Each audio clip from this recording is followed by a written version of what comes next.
বিশাল একটা জিন, দানবের মতো। জিনটা দাদুকে ধরে 10-15 হাত উপরে তুলে মাটিতে আছাড় মারলেন। সাবিনার মুখে কথাটা শুনে হা হা করে হেসে দিলেন সবাই। হাসতে হাসতে সবাই বললেন, তুই জিন ভূত এসব বিশ্বাস করিস? আমরা এসব বিশ্বাস করি না। প্রিয় বান্ধবী আশার ভাইয়ের বিয়ে খেতে সব বন্ধুরা একসাথে হয়ে জিন ভূতের গল্প করছে। এখানে সবার সাথে উপস্থিত আছেন আমাদের গল্প কথক নায়িকা আয়শা। আয়শাকে জিজ্ঞেস করলেন, আয়শা, তুই কিছু বলছিস না যে? সবাই কত মজা করছে, তুই কি জিন ভূতে বিশ্বাস করিস? যদিও আমি কখনো জিন ভূত দেখিনি, তবুও আমার মনে হয় জিন ভূতের অস্তিত্ব আছে। আমি বিশ্বাস করি জিন আছে। আয়শার মুখে এসব কথা শুনে বাকি বন্ধুরা হাসতে হাসতে বলল, আয়শা, হ্যাঁ হ্যাঁ, জিন আছে। দোয়া করি জিন তোর বয়ফ্রেন্ড হোক, জিনকে বিয়ে করে অনেক বাচ্চা কাচ্চার মা হবি। এই, অনেক হয়েছে, এখন চল খেতে যাব। মা তোদের সবাইকে নিয়ে যেতে বলল। আশার কথায় সব বন্ধুরা উঠে চলে গেলেন। এদিকে আয়শা আশাকে বললেন, আশা, তুই যা, আমি একটু পর আসছি। আমার ফোনে কল আসছে, কথা বলে আসছি। ও, ফোনে কথা বলবি? তাহলে ছাদে যা, এখানে তো অনেক লোক। তুই ছাদে গিয়ে কথা বলে খেতে আসিস, কেমন? ঠিক আছে। এই শোন, একটা কথা, ছাদে যাবি ভালো কথা, ছাদের থেকে পাশের বাগানে একটা 7 বছরই আম গাছ আছে, ওদিকে তাকাবি না। কেন, সমস্যা কি? তেমন কিছু না, তুই যা, কথা বলে খেতে আয়। আশার কথায় আশা ছাদে গিয়ে ফোনে কথা বলতে লাগলেন। ফোনে কথা বলার এক ফাঁকে আয়শার চোখ পড়ল পাশে থাকা সেই বাগানের আম গাছটার দিকে। সেখানে চোখ পড়তেই আয়শা দেখলেন সাদা জুম্বা পরা খুব সুন্দর একজন আম গাছের নিচে বসে কি জানি পড়ছে। জ্যোৎস্না রাতে চাঁদের আলোতে আয়শা স্পষ্ট দেখছে। এই দৃশ্য দেখে আয়শা মনে মনে ভাবতে লাগলেন, আরে, এই রাতের বেলা বাগানে কি? দেখে তো মানুষের মতোই লাগে, কিন্তু মানুষ এত সুন্দর আর মায়াবী হয় কি করে?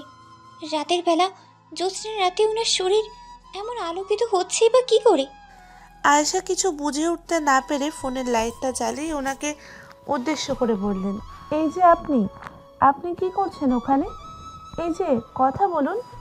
আয়েশার কথা শুনে সেখানে থাকা ওই অবয়বটা আয়েশার চোখের সামনেই দূরত্ব মিলিয়ে গেলেন।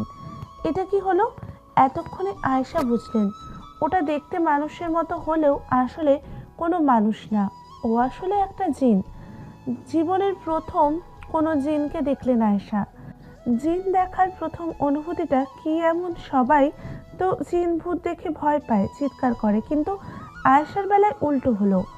আয়েশা ভয় তো পেল না, উল্টে মনের মধ্যে কৌতূহল জাগলো। ওই বাগানে যাবে, গিয়ে সেখানে দেখবেন একটু আগে যেটা দেখেছিল এটা আদৌ সত্যি নাকি চোখের ভুল। জ্যোৎস্না রাত, কাউকে কিছু না বলে আয়েশা ছাদ থেকে নেমে একা একাই চলে গেলেন সেই বাগানে। জায়গাটা খুব নিরিবিলি। আশার কথা মতো আয়েশা বাগানে গিয়ে দেখলেন ঠিক আম গাছটা অনেক বড়, দেখে মনে হয় অনেক বছরের পুরনো। সেই জিনকে দেখে আয়েশা এতটা মায়ায় পড়েছে যে ভয় না পেয়ে সেখানে গিয়ে আয়েশা বলে উঠলেন, এখানে কি কেউ আছেন? থাকলে সাড়া দেন, আমার সাথে কথা বলেন। কিন্তু আয়েশার কথায় কোনো উত্তর পেলেন না। এদিকে আয়েশা আম গাছের চারিদিকে ঘুরে ঘুরে দেখছিলেন। এমন সময় হঠাৎ কেউ একজন আয়েশার কাঁধে হাত রাখতেই আয়েশা চিৎকার দিয়ে বলে উঠল, কে? কে? আয়েশার এমন চিৎকারে পেছন থেকে আশা বলে উঠল, আয়েশা, কি রে তুই এখানে? তুই না ছাদে ছিলি? তোকে খুঁজতে ছাদে গিয়ে দেখি তুই নেই সেখানে। ছাদে না পেয়ে হঠাৎ করে বাগানে চোখ পড়তেই দেখলাম কে যেন ফোনের লাইট জ্বালিয়ে আম গাছের দিকে তাকিয়ে আছে। সন্দেহ হলো, তাই আসলাম। তুই রাতের বেলা এখানে কেন? চল এক্ষুনি। আরে দাঁড়া, আমি এখানে আসছি কি আর সাথে? আমি কিছু দেখেছি এখানে। এই চুপ কর, এখান থেকে চল এক্ষুনি। আয়েশার কথায় কান না দিয়ে আশা আয়েশার হাত ধরে ওকে টেনে বাড়িতে নিয়ে গেলেন। বাড়িতে গিয়ে আয়শাকে বললেন, তুই কি পাগল? তোকে ছাদে যাওয়ার সময় মানা করেছিলাম না বাগানের আম গাছের দিকে তাকাবি না? একটু থাকি না, দোস্ত আমি তাকাইনি, হঠাৎ আমার চোখ পড়েছে ওইদিকে। জানিস কি দেখেছি? জিন দেখেছিস তাই না? আরে হ্যাঁ, তুই জানলি কেমনি? অনেক আগে থেকে জানি। আমি কেন, আমার পরিবারের সবাই জানে। দেখ, স্পষ্ট একটা কথা, ওই আম গাছে জিন থাকে। আমার বাড়িতে 2-3 দিন থাকবি। আজকের পর ওদিকে যাবি না, ওই গাছের দিকে তাকাবি না। আমি চাই না তোর কোনো সমস্যা হোক, পরে তোর মা বাবা আমাকে দোষ দিবে। আরে জিনটা খুব সুন্দর দেখতে ছিল, অনেক মায়াবী। জিনেরা সুন্দর হয় কিংবা সুন্দর রূপ নিয়ে ঘুরে বেড়ায়, এসব বাদ দে। চল, সবাই অপেক্ষা করছে, খেতে যাব। এই বলে আশা আয়শাকে নিয়ে খেতে গেল। রাতের খাবার শেষে সবাই ঘুমিয়ে পড়ল, কিন্তু আয়শার চোখে ঘুম নেই। বারবার ঘুরে ফিরে ওই জিনটার চেহারা চোখের সামনে আসে, ওর কথাই মনে পড়ে। এমন অবস্থায় আয়শা ভাবল, আমি কি আবার যাব ওই বাগানে? না থাক, আজ না কাল যাব। আমি ওই জিনটাকে দেখেই ছাড়বো। ওই জিনটাকে দেখেই ছাড়বো। এসব ভাবতে ভাবতে আয়শা ঘুমিয়ে পড়লেন। পরের দিন সকালে আয়শা নাস্তা শেষে ছাদে উঠে সেই বাগানের আম গাছটার দিকে তাকালেন। জায়গাটা রাতের বেলা একটু অদ্ভুত দেখালেও দিনের বেলা কিন্তু স্বাভাবিক লাগে। ছাদের এক কোণে বসে আয়শা আম গাছের দিকে তাকিয়ে আছেন। ঠিক তখনই বান্ধবী আশা বলল, এই আয়শা, দিন হতে না হতে আবার পাগলামি শুরু করলি? কি শুরু করলাম? তুই ছাদে কেন? আর ছাদে উঠেছিস ভালো কথা, বাগানের ওই আম গাছের দিকে তাকিয়ে আছিস কেন? আচ্ছা, তুই কাল কি যেন বলছিলি? ওখানে নাকি জিন থাকে। তুই আর তোর বাড়ির সবাই যেটা জানিস, কিভাবে জানিস? দেখ, এই বাড়িটা আমাদের, আর ওই বাগানটা আমাদের পাশের। আমরা যখন ছাদে উঠি তখন ওই আম গাছের কাছে অনেক কিছুই দেখতে পাই। আমি দেখেও না দেখার ভান করি। দাদা বলতো ওখানে অনেক আগে থেকে জিনেদের বাস। আমরাও ওদের ডিস্টার্ব করি না, ওরাও আমাদের ডিস্টার্ব করে না। কিন্তু তুই যা শুরু করেছিস, এতে জিনটা ডিস্টার্ব হতে পারে। রাখ তো ডিস্টার্ব। আমার ওই মায়াবী কিউট জিনটাকে প্রথম দেখায় ভালো লেগে গেছে। তুই এখন কি করবি? কি করতে মন চাই? আমার তো মন চায় দৌড় দিয়ে গিয়ে নায়িকার মতো ভূতকে জড়িয়ে ধরে বলি, আই লাভ ইউ। হ্যাঁ, তারপর ওই জিন তোকে ধরে তোর ঘাড় মটকাক। দূর, কি বলিস? রোমান্টিকতার মাঝে পানি ঢেলে দিলি। পানি তোর মাথায় ঢেলে মাথা ঠান্ডা কর। আচ্ছা, তুই তো এমন ছিলি না, তুই গাধি টাইপের মেয়ে। ছেলেরা প্রপোজ করলে রাজি হতি না, ভালো করে ছেলেদের সাথে কথা বলতি না। এখন আবার কি হলো? জানি না রে, ওই জিনটার মায়ায় আসলেই পড়ে গিয়েছি। দেখ, এগুলা ভুলে যা। জিন জাতি আর আমাদের মাঝে কোনো মিল নেই, ওদের থেকে দূরে থাকাই ভালো। চল এখন নিচে যাই, বিয়ে বাড়িতে অনেক মানুষ, মেহমান আসতে শুরু করে দিচ্ছে, যে কোনো সময় কেউ ছাদে আসতে পারে। বান্ধবী আশার কথায় আয়শা পেছনে ঘুরে সেই আম গাছের দিকে তাকিয়ে নিচে চলে গেল। নিচে গিয়ে সবার সাথে গল্প, খাওয়া দাওয়া এসব করতে করতে দিনটা কেটে গেল। রাতে খাবার শেষে সবাই যখন ঘুমে, আয়শা তখনও জেগে, কারণ সে ওই বাগানে যাবে ওই জিনটাকে দেখতে। কথা মতো কিছুক্ষণ পর আয়শা আস্তে করে উঠে সবার চোখ ফাঁকি দিয়ে চলে গেলেন পাশে থাকা সেই বাগানে। গত রাতের মতোই আজকেও জায়গাটা অদ্ভুত লাগছে। আয়েশা পা টিপে টিপে আস্তে আস্তে হাঁটছে। এভাবে আয়েশা যখন সেই আম গাছটার কিছুটা কাছে যায়, সেখানে সে কিছুই দেখতে পায় না। সেখানে জিনকে না দেখে আয়েশার মন খারাপ করে আবার বাড়ির দিকে চলে যেতে গেলে ঠিক তখনই ওর মাথায় একটা দুষ্টু বুদ্ধি চলে আসে। আয়েশা আম গাছের থেকে একটু দূরে অন্য একটা গাছের আড়ালে লুকিয়ে অপেক্ষা করতে থাকে সেখানে কোনো জিন আসে কিনা। এভাবে 1 থেকে 1.5 ঘন্টা চলে যায়। হঠাৎ আয়েশা খেয়াল করেন সেই আম গাছের নিচে ওপর থেকে আস্তে আস্তে নেমে আসছে সেই জিনটা। জিনটার হাতে একটা বইয়ের মতো কি জানি। গত রাতের থেকে আজকে জিনটাকে আরও স্পষ্ট করে দেখছে আয়েশা। জিনটা আসলে অনেক সুন্দর।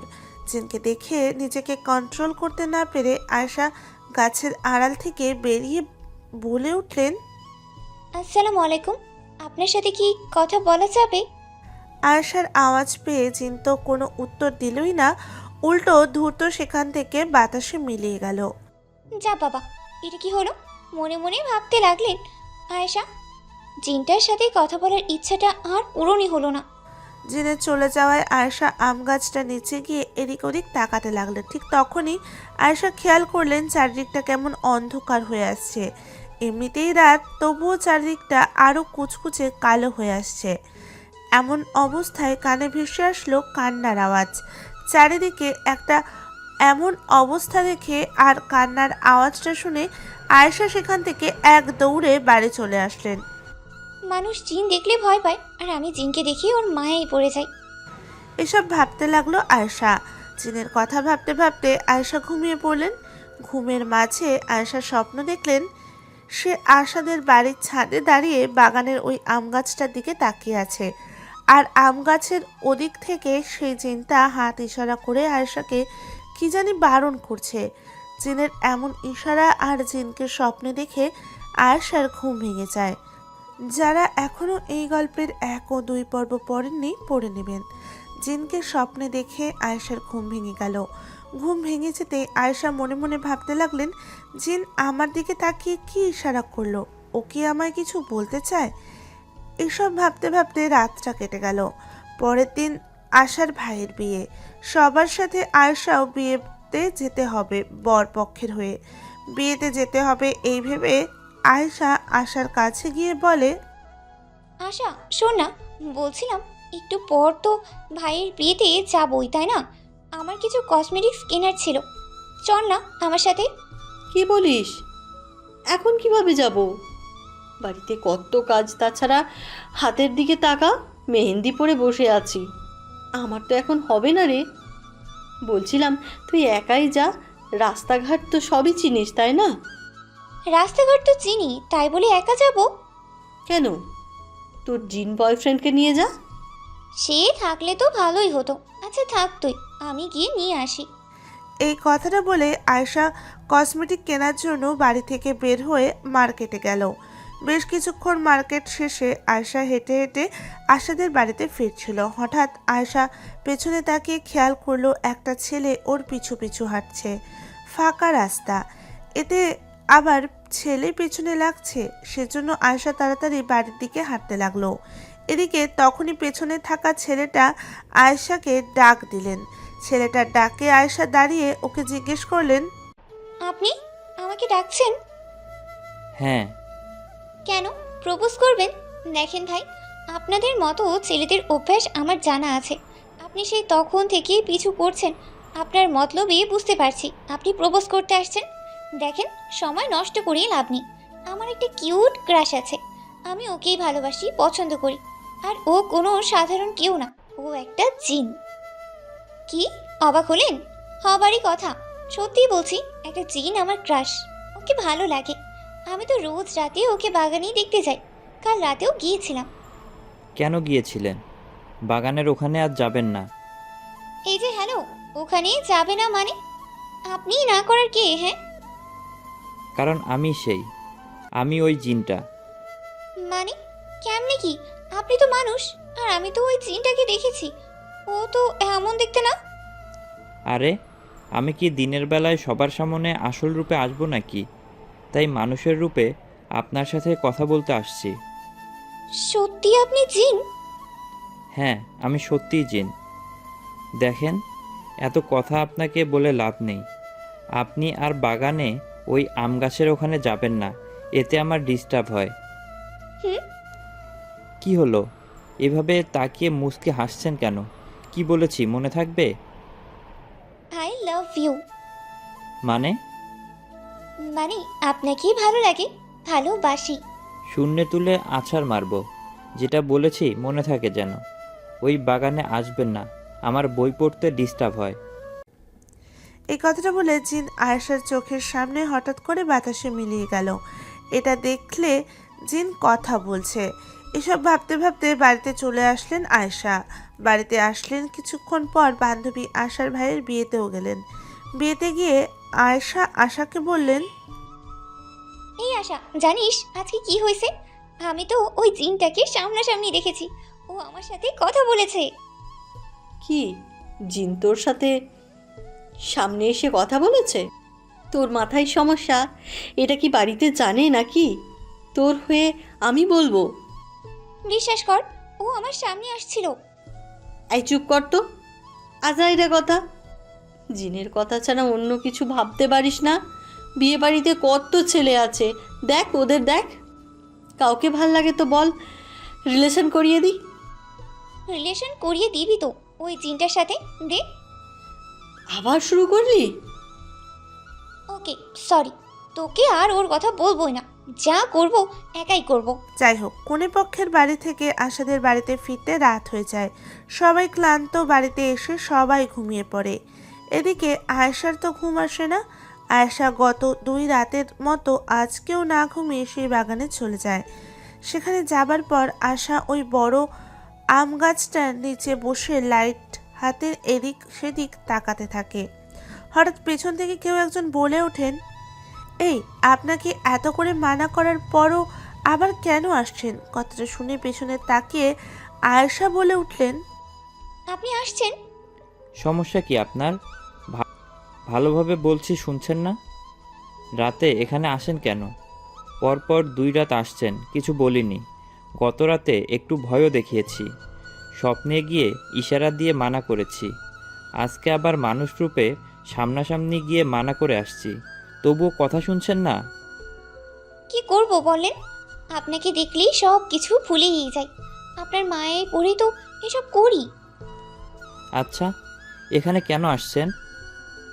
আপনাকে দেখতে। কেন? ভালো লাগে আপনাকে, ভালোবাসি। আমি কে? আপনি জিন, আপনি কে? আমি মানুষ। তাহলে কিভাবে হবে? মানুষ হয়ে জিনকে কেন ভালোবাসবেন? আমাদের জাতি আলাদা, তাই ভালোবাসা হবে না। হবে না। যদি আমাকে আপনার ভালো লাগতো তাহলে কি এত সহজে ছেড়ে দিতেন? তখন তো আমার বাবা মা কবিরাজ নিয়ে এসেও আপনাকে ছাড়াতে পারতোই না। এখন আমি আপনাকে ধরছি। আপনার মা বাবাকে বলুন কবিরাজ নিয়ে এসে আমাকে ছাড়াতে। রেগে যাবার আগে চলে যান। যাওয়ার আগে খাবারটা দিয়ে যাই। মানে কিসের খাবার? কেন, এই যে আমার হাতে। বিয়ে বাড়ি থেকে লুকিয়ে আপনার জন্য মাংস নিয়ে আসছি, পলি ব্যাগে করে। নেন, খেয়েই নেন। পাগল নাকি? না, আমি ওসব খাবো না। তাহলে আমিও যাব না। আয়েশা ও জিনের মধ্যে কথা হচ্ছে। এমন সময় আয়েশার বান্ধবী আশা লাইট হাতে বাগানের দিকে আয়েশাকে ডাকতে ডাকতে আসছে। আশাকে দেখে জিনটা সেখান থেকে চলে গেলেন। তাকে দেখে জিন সেখান থেকে চলে গেলেন। এদিকে আশা আয়েশার কাছে এসে বললেন, আয়শা, তুই আবারও এখানে এসছিস? মাংস। মাংস? ওগুলা কই পেলি? কই আর পাবো, জিন দিয়ে গেল আমাকে, বললো খেতে। উফ, এবার আমি সত্যি পাগল হয়ে যাব। চল আমার সাথে। এই কথাটা বলে আশা আয়েশার হাত ধরে বাগান থেকে বাড়িতে নিয়ে গেলেন। বাড়িতে গিয়ে আশা বললেন, কি সমস্যা তোর? এত কোলে পড়ার পরও কেন বারবার বাগানের ওই আম গাছের কাছে যাস? ভালোবাসা আর টানে। কিসের ভালোবাসা? কার ভালোবাসা? কার আবার? জিনের সাথে আমার। উফ খোদা! আয়শা দেখ, আজ আমার ভাইয়ের বিয়ে হলো, তাই না? বিয়ে তো শেষ, কাল তুই বাড়ি চলে যাবি, কেমন? আর 2 দিন থাকি না। দেখ, তুই এমনি এমনি আমার বাড়িতে 10 দিন থাকলেও আমার সমস্যা হতো না, কিন্তু তুই যা শুরু করেছিস, এখন তোকে কাল যেতেই হবে। ঠিক আছে, কিন্তু আমার জিনের কি হবে? ওকে তো মিস করব। ভালোবাসাই হলো না, মিস করবে? চল এখন ঘুমাতে হবে। আশার কথায় আয়েশা রুমে গিয়ে ঘুমিয়ে পড়লেন। পরের দিন সকালে আয়েশা দাঁত ব্রাশ করতে করতে ছাদে গেলেন। ছাদে গিয়ে অপলক দৃষ্টিতে সেই আম গাছটার দিকে তাকিয়ে রইলেন। এদিকে আয়েশাকে সেদিকে তাকাতে দেখে আশা বললেন, হ্যাঁ দেখ দেখ, শেষবারের মতো দেখে নে। আহারে, আজ চলে যাবি, জিন তোকে কত মিস করবে। দেখ, মজা করিস না। আমার বিশ্বাস জিন আমার কাছে ঠিকই আসবে। হ্যাঁ, বাড়িতে গিয়ে পড়াশোনা বাদ দিয়ে সেই আশায় বসে থাকিস জিন কবে যাবে। মজা করা বন্ধ কর তো, মন খারাপ লাগছে। জিনকে ছেড়ে যাবো তাই। ঢং! এমন ভাব করছিস মনে হচ্ছে তোর বরকে ছেড়ে বিদেশে চলে যাচ্ছিস। চুপ কর তো। চল নিচে চল, ফ্রেশ হয়ে রেডি হব। বাবা ফোন করছিল। এই বলে ছাদের থেকে আয়েশা ও আশা দুজনেই নিচে চলে আসলেন। নিচে এসে ফ্রেশ হয়ে খাবার খেয়ে নিলেন আয়েশা। খাওয়া শেষে আশাদের বাড়ির সবার কাছ থেকে বিদায় নিয়ে বাড়িতে যাবার জন্য বাইরে আসলেন আয়েশা। বাইরে আসার পর আশা বললেন, কি রে, তোকে নিজের ইচ্ছায় বাড়িতে যেতে বললাম বলে মন খারাপ করছিস? আরে না আরে পাগলি, তুই না বললেও তো আজ বাড়িতে যেতাম। আজ 4 দিন হলো এখানে। ভালো থাকিস, 2-1 দিন গেলে আসিস আমাদের বাড়িতে, কেমন? ঠিক আছে। শোন না, যাবার আগে একটা কাজ করি। কি কাজ? কাগজে নাম্বার লিখে ওই বাগানে আম গাছের নিচেই রেখে আসি। ভূত দেখলে যোগাযোগ করবে। মাথা মোটা। জিনির কি মোবাইল আছে নাকি যে তোকে কল দিবে? তাই তো। আচ্ছা ঠিক আছে, ভালো থাকিস। বান্ধবী আশার কাছ থেকে বিদায় নিয়ে আয়েশা ওর বাড়িতে চলে গেলেন। বাড়িতে যাবার পর জিনের কথা সে কোনোভাবেই ভুলতে পারছে না। সব সময় জিনের কথা চিন্তা করে দেখে আয়েশার মা আয়েশাকে বললেন, কি রে আয়েশা, কি হয়েছে তোর? আশাদের বাড়ি থেকে আসার পর থেকে দেখছি কেমন হয়ে গেছিস। সবসময়কে নিয়ে কি জানি ভাবিস। কই কিছু না মা, এমনিতেই। মা মিথ্যা বলে কথা ঘুরিয়ে দিল আয়েশা। আসলে তো সে জিনের কথা সব সময় ভাবে চিন্তা করে। যাই হোক, এভাবে দিনটা কেটে যায়। পরের দিন রাতের বেলার ঘটনা। আয়েশার ঘুম ভেঙে যায় কারো ফিসফিস করার আওয়াজে। আওয়াজটা পেয়ে আয়েশা চোখ খুলে দেখলে সামনে জিন দাঁড়িয়ে আছে। জিনকে দেখে আয়েশা নিজের চোখে বিশ্বাস করতে পারছে না। না পেরে নিজের চোখে হাত দিয়ে কচলাতে লাগলেন। এই দেখে জিন বললেন, চোখ কচলাতে হবে না, এটাই সত্যি। বাস্তব নাকি স্বপ্ন? আমি মনে হয় স্বপ্নই দেখছি, তাই না? না, বাস্তব।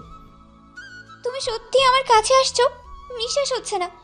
তোমাকে খুব মিস করছিলাম, জানতাম তুমি আসবে। আমি তো তোমাকে ভালোবাসি, তুমি নিশ্চয়ই আমাকে ভালোবাসো, তাই না? তাই তো আসছো। পাগল নাকি? কিসের ভালোবাসা?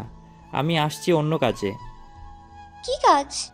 তোমার বান্ধবী আশার বাড়ির পাশে বাগানের ওই বড় আম গাছে আমি থাকি, এটা তো জানো, তাই না? হ্যাঁ জানি তো, কি হয়েছে? ওই বাগানের মালিক ওই আম গাছটা কেটে ফেলবে। ওটা আমার থাকার জায়গা। থাকার জায়গা বলতে আমাদের রাজ্যে আছে। আমি জিন রাজ্যে বেশি সময় থাকি, আর কম সময়ের জন্য রোজ রাতে ওই গাছে থাকি, ওখানে বই পড়ি। ও, এই কথা। তা গাছের মালিক গাছ কাটবে না? কাটবে, কিন্তু কয়দিন দেরিতে আমি নতুন কোনো জায়গা পেলে সেখানে চলে যাব, তখন গাছটা কাটতে পারবে, তার আগে না। তো আমি কি করব? আমার কাছে কেন আসছো? তুমি গিয়ে ওই গাছের মালিককে বুঝিয়ে বলবা তুমি মানুষ, তাই তোমার কথা শুনবে। কেন? তুমি গিয়ে বলো। আমি সামনাসামনি গেলে উনি ভয় পাবেন। ভয় পেয়ে আবার কোন কোবরাজ টোবরাজ নিয়ে আসেন কি না সেজন্য আমাকে দিয়ে বলবো না। ওনার কাছে কবে যাবা বলো? যাব না আমি। ভেবেছিলাম আমার ভালোবাসার টানে আমার কাছে আসছো, এখন দেখি নিজের কাজ করানোর জন্যই আসছো। পারবো না, যাও। হ্যাঁ। ওই সাবধানে না করো, আমার কাজটা না করলে তোমাকে ছেড়ে দিব ভাবছো? বাঁচতে চাইলে আমার কাজটা করো, নইলে তোমার পিছু ছাড়বো না। তাই? তাহলে আমার পিছে লেগে থাকো, আমি তো এটাই চাই। ফাইজলামো বাদ দাও, যা বলি তাই করো, আমার এই উপকারটুকু করো। এতে আমার কি লাভ? আমি কি পাবো? কি চাও তুমি? তোমার ভালোবাসা। আয়েশা জিনের সাথে কথা বলছে। এই আওয়াজ ওর বাবা পেয়ে আয়েশাকে বলে উঠল, আয়শা, এই আয়শা, এত রাতে কার সাথে কথা বলিস? আয়েশার বাবার কথায় আওয়াজে জিন আর কিছু না বলে তখনকার জন্য চলে গেলেন। এদিকে আয়েশা ওর বাবাকে ডাক দিয়ে বললেন, কই বাবা, কিছু না তো, স্বপ্ন দেখছিলাম মনে হয়। ইস রে, জিন আসছিল, বাবার কথা বলেও চলে যেত না, আমার কাছেই থাকতো। এসব ভাবতে ভাবতে শুয়ে পড়লেন আয়েশা। কিন্তু কোনোভাবে আয়েশার ঘুম আসে না। ভালোবাসার জিন কাছে এসেও চলে গেল, কি জানি আর দেখা পাবে কিনা। এসব ভাবতে ভাবতে আয়েশার হঠাৎ মনে পড়ল, আচ্ছা জিন তো একটু আগে আমার কাছে আসছিল, বাবার কথা এখান থেকে চলে গেছে। ও নিশ্চয়ই আশেপাশে আছে। আমি বরং না ঘুমিয়ে জেগে থাকি, ও আবার হয়তো আসবে। না, ও যদি আবার আসে, বাবা মা যদি আবারও জেগে যায়, একটা কাজ করি, আমি বরং উঠে বাইরে আমাদের পুকুর পাড়ে যাই। ওখানে রাতের বেলা কেউ যায় না। কথা মতো আয়শা উঠে কোনো শব্দ না করে আস্তে করে দরজাটা খুলে বাইরে সেই পুকুর পাড়ে চলে গেলেন। নিশিরাত, আকাশে চাঁদের আলো, দৃশ্যটা খুব সুন্দর ও রোমান্টিক। আয়েশা বসে আছে, হঠাৎ পাশে থাকা একটা গাছ বাতাসে দুলতে লাগলেন। গাছটা এমনভাবে নড়ছে মনে হচ্ছে ঝড় হচ্ছে, কিন্তু আশপাশটা সবই ঠিক আছে। এমন দৃশ্য দেখে আয়েশা ভয়ে দাঁড়িয়ে গেলেন। দাঁড়িয়ে ফোনের লাইটটা জ্বালিয়ে বলে উঠলেন, কে কেউ এখানে? আয়েশার কথায় জিন সেখানে চলে এসে বললেন, তুমি তো বড় আজব মেয়ে, তোমার কি ভয় ডর কিছুই নেই? আমি তো গাছটা নাড়াচাড়া করে পরীক্ষা করছিলাম তুমি ভয় পাও কিনা, কিন্তু তুমি ঠিক দাঁড়িয়ে আছো না পালিয়ে। আসলে ভয় পেয়েছিলাম একটু একটু। তুমি এখানে আসছো কেন? তোমার জন্য। রুমে কথা বললে বাবা মা জেনে যেতে পারে, তাই এখানে আসছি। বলো কি বলবে? আসছো ভালো করেছো। যেটা বলি সেটা মনে আছে তো? মনে আছে, কিন্তু কেমন জানি লাগে। কেমন লাগার কি আছে? তুমি ওই বাগানের মালিককে গিয়ে বলবা ওনার বাগানে বড় আম গাছটা যেন না কাটে, কারণ সেখানে জিন থাকে। আর যদিও কাটে তাহলে 1 থেকে 1.5 মাস পর যেন কাটে। বুঝতে পারছো? জিন স্যার, বুঝেছি। তাহলে কাল সকালে ওনার কাছে যাবে তো?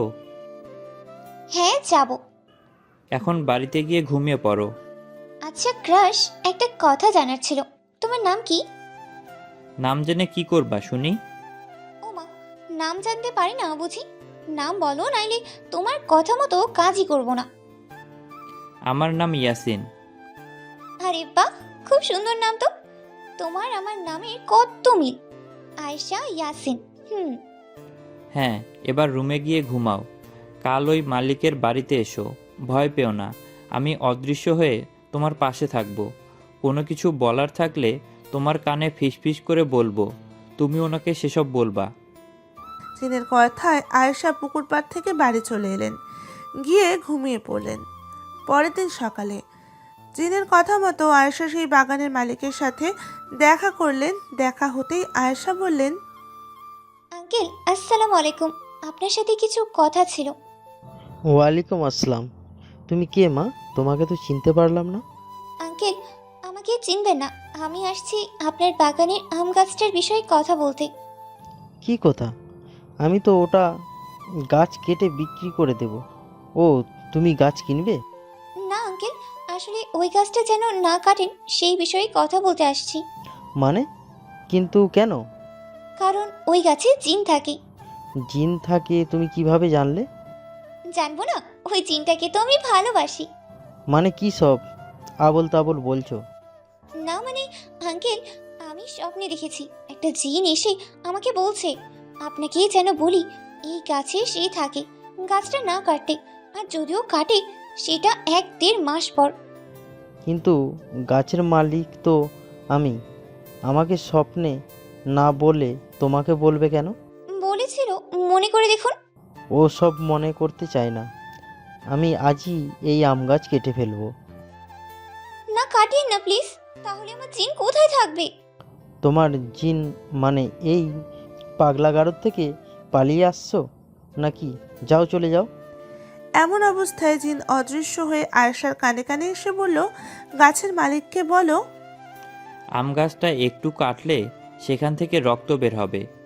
জিনের কথা শুনে আয়েশা বলল, না আঙ্কেল, আমি পাগল নই, আমার কথা বিশ্বাস করুন। গাছটা কাটিয়ে না, আপনার ক্ষতি হবে। বিশ্বাস না হলে এখন গাছে একটা আঘাত করুন, গাছ থেকে আঠার বদলে রক্ত বের হবে। তাই নাকি? বিশ্বাস না হলে পরীক্ষা করে দেখুন। আয়েশার কথায় বাগানের মালিক একটা কুড়াল দিয়ে আম গাছে আঘাত করতেই সত্যি সত্যি সেখান দিয়ে রক্ত পড়তে লাগলেন। গাছ থেকে রক্ত পড়ছে কিভাবে? গাছে বা গাছের ডাল কাটলে গাছের আঠা বের হয়, কিন্তু এ তো দেখি রক্ত।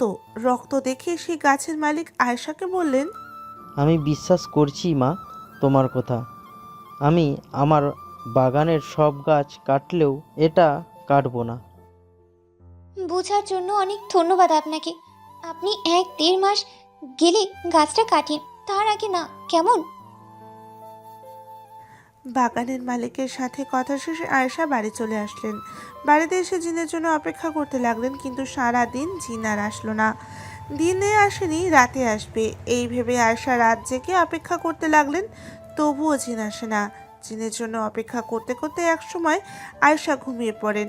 বেশ কিছুক্ষণ পর আয়েশার ঘুম ভাঙে, তখন আয়েশা দেখে ইয়াসিন জিন ওর পাশে বসে আছে। জিনকে দেখে আয়েশা বললেন, জিন, তুমি আসছো? তোমার জন্য অনেক অপেক্ষা করছিলাম, তুমি আসোনি তাই ঘুমিয়েই পড়েছি। আমাকে একটু পানি দিবা, খাবো। পানি খাবা? 1 মিনিট, নিয়ে আসছি। আরে, আমি কোথায়? এটা কোন জায়গা? জিন, আমি কোথায়? ভয় পেও না, তুমি জিনদের রাজ্যে। তুমি আমার হয়ে কাজ করে দিচ্ছ বলে আমি তোমাকে জিনদের রাজ্যে নিয়ে এসেছি। কি? আমি জিনের রাজ্যে? কি? আমি জিনদের রাজ্যে আছি? কিন্তু কেন? আমি এখানে কেন? আরে ভয় পাচ্ছ কেন? তুমি আমার একটা উপকার করলা, তাই ভাবলাম তোমাকে আমার রাজ্যটা একটু ঘুরাই দেখাই। তাই বলে আমাকে না বলেই হুট করে নিয়ে আসবা? বলে তোমাকে নিয়ে আসতে চাইলে তো তুমি ভয় পাইতা, আবল তাবল বলতা, তাই ঘুমের মধ্যেই নিয়ে আসছি। আমাকে বলতে পারতা? এভাবে ঘুমের মাঝে এসে কি শান্তি আছে? আমি তোমার পিঠে উঠে বসে থাকতাম, তুমি উড়ে উড়ে আসতা, কত মজা হতো বলো। আমি কি পাখি নাকি? দেখো, এটা সিনেমা না, এটা বাস্তব। আর আমরা জিন জাতিরা বাতাসে মিশে চলি, তোমাকে পিঠে নিয়ে চলে আসবো কিভাবে? তাহলে আমার পিঠে পাখা লাগিয়ে দাও, আমি যেন উঠতে পারি। আয়েশার এমন কথায় ইয়াসিন জিনের পাশে থাকা ওর 2টা বন্ধু জিন হা হা করে হাসতে হাসতে বলল, ইয়াসিনের তুই কাকে নিয়ে আসছিস? মেয়েটা দেখ কি সব অদ্ভুত কথা বলে। ওই, হাসবা না, আমি তোমার ভাবি, ভাবি বলে সম্মান করো। ভাবি? কিসের ভাবি? ভাইকে? কেন? তোমাদের বন্ধু ইয়া। ওই চুপ, একদম চুপ। বলছি না এসব আবল তাবল কথা বলবি না, ওরা কি ভাববে? কি ব্যাপার ইয়াসিন? আমাদের না বলে মানুষের প্রেমে পড়লে নাকি? এই মানুষ হতে সাবধান। এই কথাটা বলে বন্ধু দুজন জিন চলে গেলেন। এদিকে ওরা চলে যাওয়ায় ইয়াসিন জিন আয়েশাকে বললেন, ওই ওদের সামনে এসব কি বলো? হ্যাঁ, কি বলবো? ঠিকই তো বলছি। আমি কি তোমাকে ভালোবাসি না? আমি তো তোমার জিএফ, তাই ওদের বললাম আমি ওদের ভাবি। চুপ। চলো তোমাকে বাড়িতে রেখে আসি। না, যাব না, জায়গাটা কত সুন্দর, আমি এখানেই থাকবো। না, মানুষের এখানে থাকা নিষেধ, চলো। না, যাব না। ঠিক আছে, তাহলে তুমি থাকো, আমি চলে যাই। এই না না, আমাকে নিয়ে যাও। আয়েশার কথা ইয়াসিন জিন ওকে নিয়ে বাড়িতে রেখে গেলেন। তখনও ভোররাত, সকাল হয়নি। আয়েশা বাড়িতে ফিরে বাকি রাতটুকু আর না ঘুমিয়ে জেগে পার করে দিলেন। সকাল হতে বান্ধবী আশা ফোন করে বললেন, আয়েশার ফোন রিসিভ করতে আশা বললেন, আয়েশার কথায় আশা রাজি হয়ে ফোন রেখে দিলেন। এদিকে আয়েশা রেডি হয়ে কিছুক্ষণ পর কলেজে চলে গেলেন। কলেজে গিয়ে প্রিয় বান্ধবীর সাথে আড্ডা, কলেজের ক্লাস এসব শেষে বাড়িতে ফেরার পথে আয়েশা খেয়াল করলেন একটা ছেলে ওর পিছু করছে। ছেলেটা ওর সাথে একই কলেজে পড়ে। ছেলেটাকে দেখে আয়েশা বুঝতে পারলেন আবারও একই কথা বলতে আসছে, আয়েশা তোমাকে আমার ভালো লাগে, ভালোবাসি আমি তোমাকে। 1 বছর হবে এই ছেলেটা আয়েশার পিছু পিছু ঘোরে, অনেকবার প্রপোজও করেছে, কিন্তু আয়েশা তো রাজি না হয় আয়েশা প্রেম করবে না। অন্য দিনের মতো আজকেও ছেলেটা এসে আয়েশাকে বললেন, ছেলেটার নাম ইমন।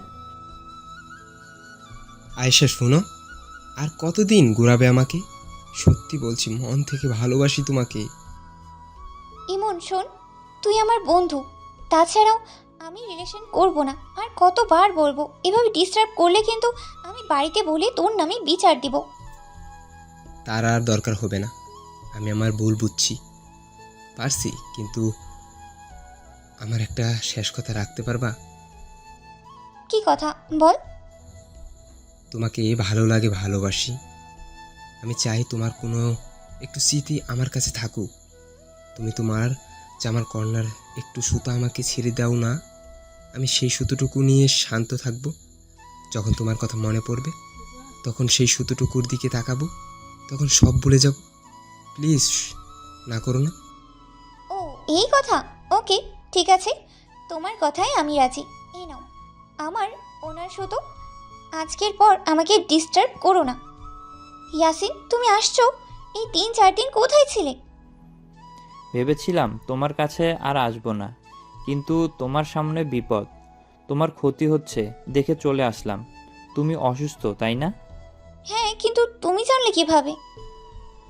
আয়েশা, ভয় পেও না। তুমি যে অসুস্থতার মাঝে আছো, তুমি যে অসুস্থ এটা কেন জানো? কেন?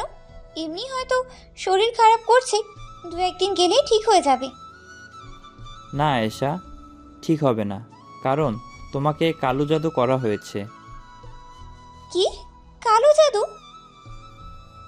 হ্যাঁ, তোমার উপর কালো জাদু করা হয়েছে। আর সেটা কে করেছে জানো? তোমার সেই বন্ধু যে তোমাকে ডিস্টার্ব করে, ভালোবাসতে চায়, সেই ইমন। ইয়াসিন ভয় করছে আমার, এসব কিভাবে কি হলো, খুলে বলো আমাকে। আয়েশা, মানুষকে কালো জাদু করার অনেক পদ্ধতি আছে। কেউ বা শয়তান বা পিশাচ জিনদের খুশি করে কারোর উপর কালো জাদু করে, কেউ বা শরীরের কোনো অংশ নিয়ে কালো জাদু করে, যেমন আঙ্গুলের নখ, মাথার চুল, জামা কাপড়ের অংশ। অনেকে আবার খাবারের সাথে খাইয়ে কালো জাদু করে। তোমার বন্ধু ইমন তোমাকে কালো জাদু করেছে একটা পিশাচ জিনকে তোমার উপর চালান করে, তোমাকে অসুস্থ করে ধীরে ধীরে মেরে ফেলতে। ও এই জন্যই সেদিন ইমন আমাকে বলছিল আমার ওড়নার একটু অংশ ওকে কেটে দিতে। না বুঝে কেন দিতে গেছো ওকে এসব? আমি তো ভাবিনি ও এমনটা করবে, ভেবেছিলাম সাধারণ সুতো, আবার এমন কি। দিছো তো, এখন বুঝো। আস্তে আস্তে শরীর খারাপ হতে থাকবে। শুধু কি তাই, এই পিশাচ জিনটা সুযোগ পেলে তোমাকে মেরে ফেলবে। তাহলে এখন আমি কি করব? মা বাবাকে বলে কোনো কবিরাজের কাছে কি যাব? না, ওদের এখন এসব বলো না, ওরা ভয় পাবে। তার চেয়ে তুমি পারলে তোমার বন্ধু ইমনকে বলো তোমার উপর থেকে কালো জাদু তুলে নিক। এটা কি কাজ হবে? হ্যাঁ হবে। এখন আমাকে যেতে হবে, কাল দেখা হবে। আর হ্যাঁ, কাল ইমনের সাথে দেখা করে ওর সাথে কথা বলবা। আয়েশাকে এসব বলে ইয়াসিন জিন চলে গেলেন। এদিকে আয়েশার চিন্তায় চিন্তায় ঘুমিয়ে পড়লেন। পরের দিনের ঘটনা, সকাল হতেই আয়েশা ইমনের নাম্বারে মেসেজ করে কল দিলেন, কিন্তু ইমনের সাথে কথা বলতে পারলেন না। ফোনে ইমনকে না পেয়ে ওর সাথে দেখা করার জন্য ইমনের বাড়ি পর্যন্ত গেলেন, কিন্তু না, ইমনের সাথে দেখা আর পেল না। ইমনকে না পেয়ে হতাশ হয়ে বাড়িতে ফিরে আসলেন আয়েশা। এদিকে সারা দিন কেটে যায়, ইয়াসিন জিনও আসছে না আয়েশার কাছে। রাতের বেলা আয়েশা না খেয়ে ঘুমিয়ে পড়ে, ইয়াসিন জিনের জন্য অপেক্ষা করতে থাকে, কিন্তু ইয়াসিন জিন আসে না। ইয়াসিনের কি রুমে আসতে প্রবলেম, এই ভেবে আয়েশা দরজাটা খুলে আস্তে করে বেরিয়ে চলে গেলেন পুকুর পাড়ে। এর আগে তো ইয়াসিন এখানে এসেছিল, দেখা করেছিল, কিন্তু সেই আশাতে আয়েশা পুকুর পাড়ে দাঁড়িয়ে রইলেন। বেশ কিছুক্ষণ পর আয়েশা হঠাৎ অনুভব করলেন ওর পিছনে কেউ দাঁড়িয়ে আছে। আয়েশা পেছনে না তাকিয়ে বললেন, ইয়াসিন তুমি আসছো? সারা দিন কই ছিলাম, কতটা অপেক্ষা করছিলাম তোমার জন্য। আরে বাবা, কথার উত্তর দাও, পিছনে না তাকিয়ে সামনে আসো। কিন্তু আয়েশার কথার কোনো উত্তর আসে না। কথার উত্তর না দেওয়ায় আয়েশা ঘুরে পেছনে তাকাতেই চমকে ওঠে। আয়েশা পিছনে ঘুরে দেখে খুব ভয়ঙ্কর দিকে একটা পিশাচ জিন আয়েশার দিকে তাকিয়ে আছে।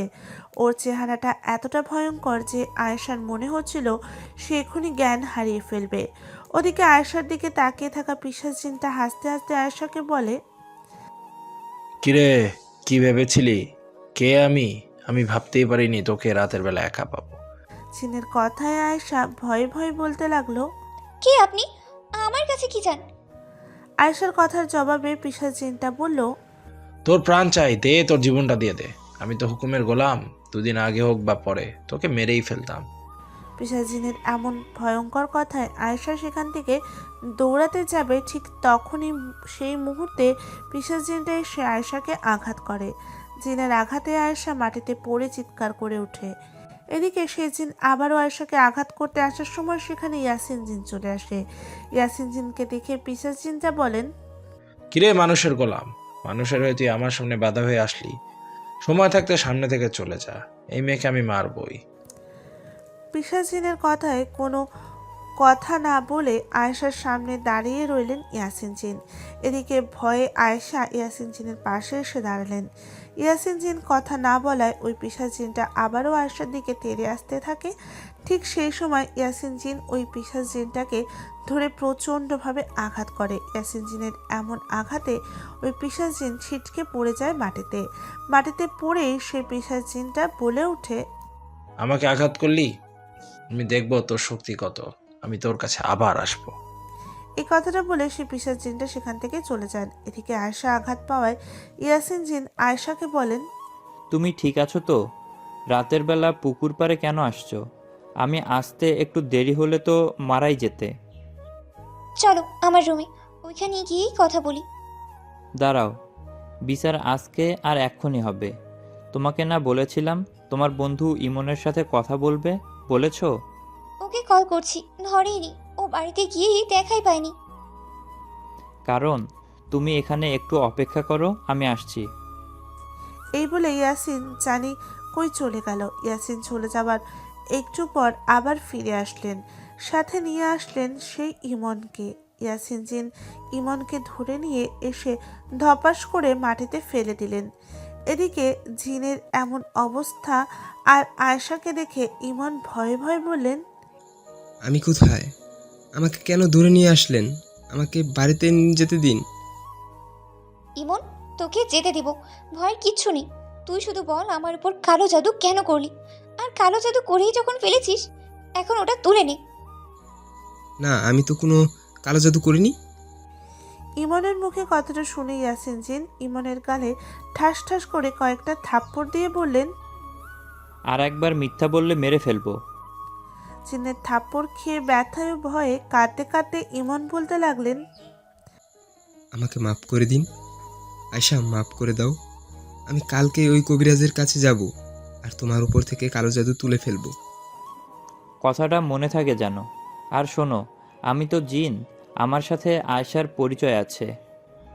এটা যদি কখনো কাউকে বলিস তোর অবস্থা খারাপ করব। যা, পালা এখন। ইয়াসিনের কথায় ইমন সেখান থেকে দৌড়ে বাড়িতে চলে গেলেন। এদিকে আয়েশা তখনই ইয়াসিনকে বললেন, আচ্ছা, এই পিশাচ জিনটাকে যে আঘাত করলাম, ও তোমার যদি কোনো ক্ষতি করে? ওসব নিয়ে ভেবো না, ও আমার কিছুই করতে পারবে না। না করলেই ভালো, তবুও চিন্তা হয়। আচ্ছা, একটা জিনিস ভাবলাম। এই যে দেখো গাছটা আছে না, এখন থেকে আমি এই গাছটাই থাকবো। আগে যে বাগানের ওই আম গাছটায় থাকতাম না, ওই গাছের মালিক গাছটা কেটে ফেলবে, তাই এখন থেকে এটাই আমার নতুন ঠিকানা।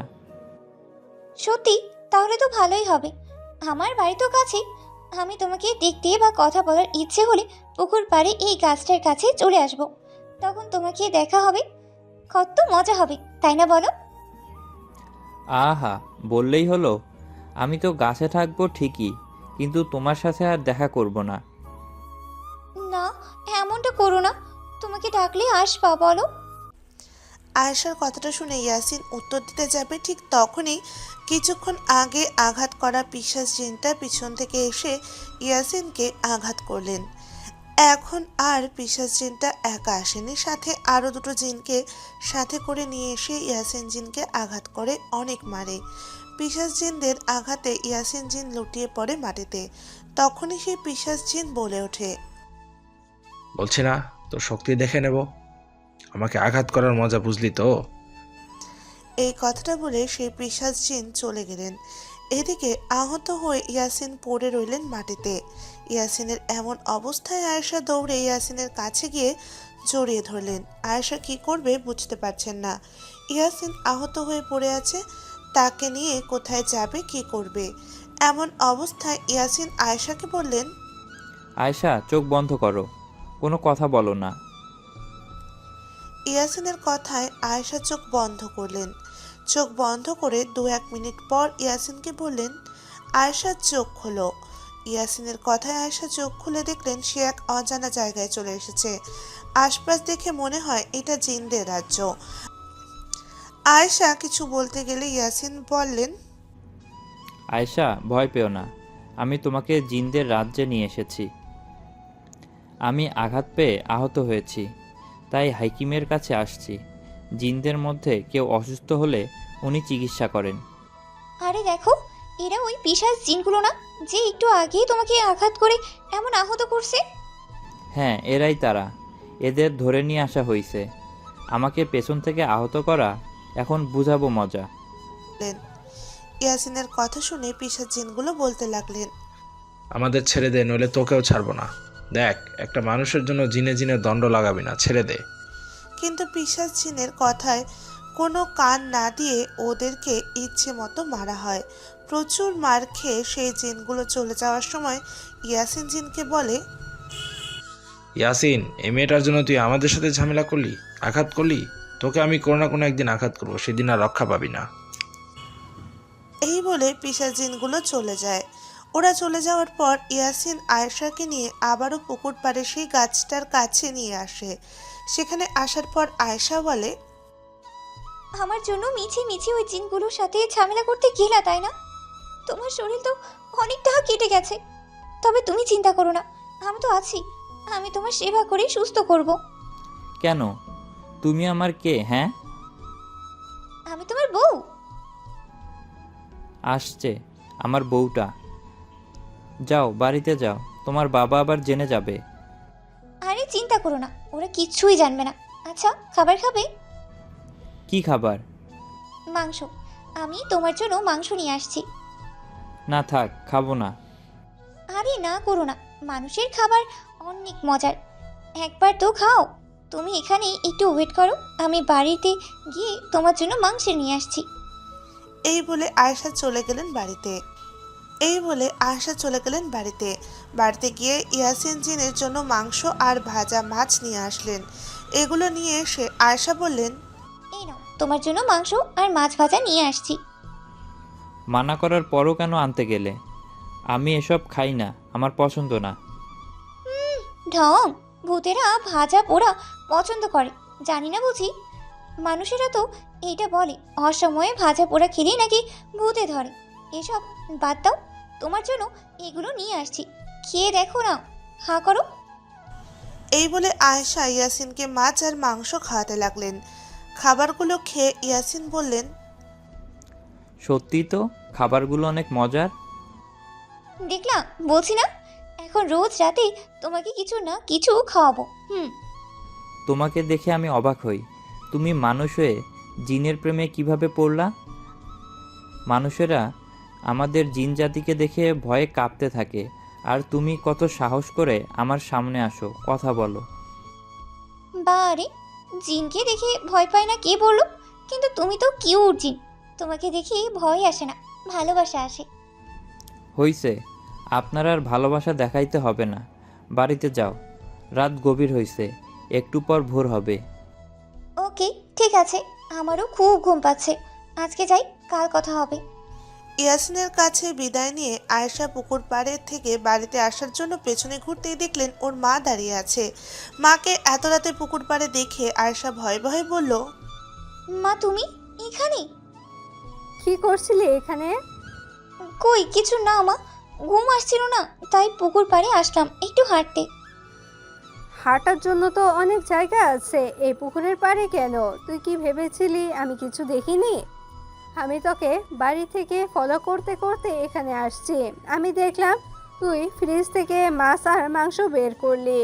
শুরুতে ভেবেছিলাম নিজে খাবি মনে হয়, পরে যখন দেখলাম ওগুলো নিয়ে বাইরে আসলি, তখন তোর পিছু নিয়ে এখানে আসলাম। তুই খাবারগুলো কাকে দিলি?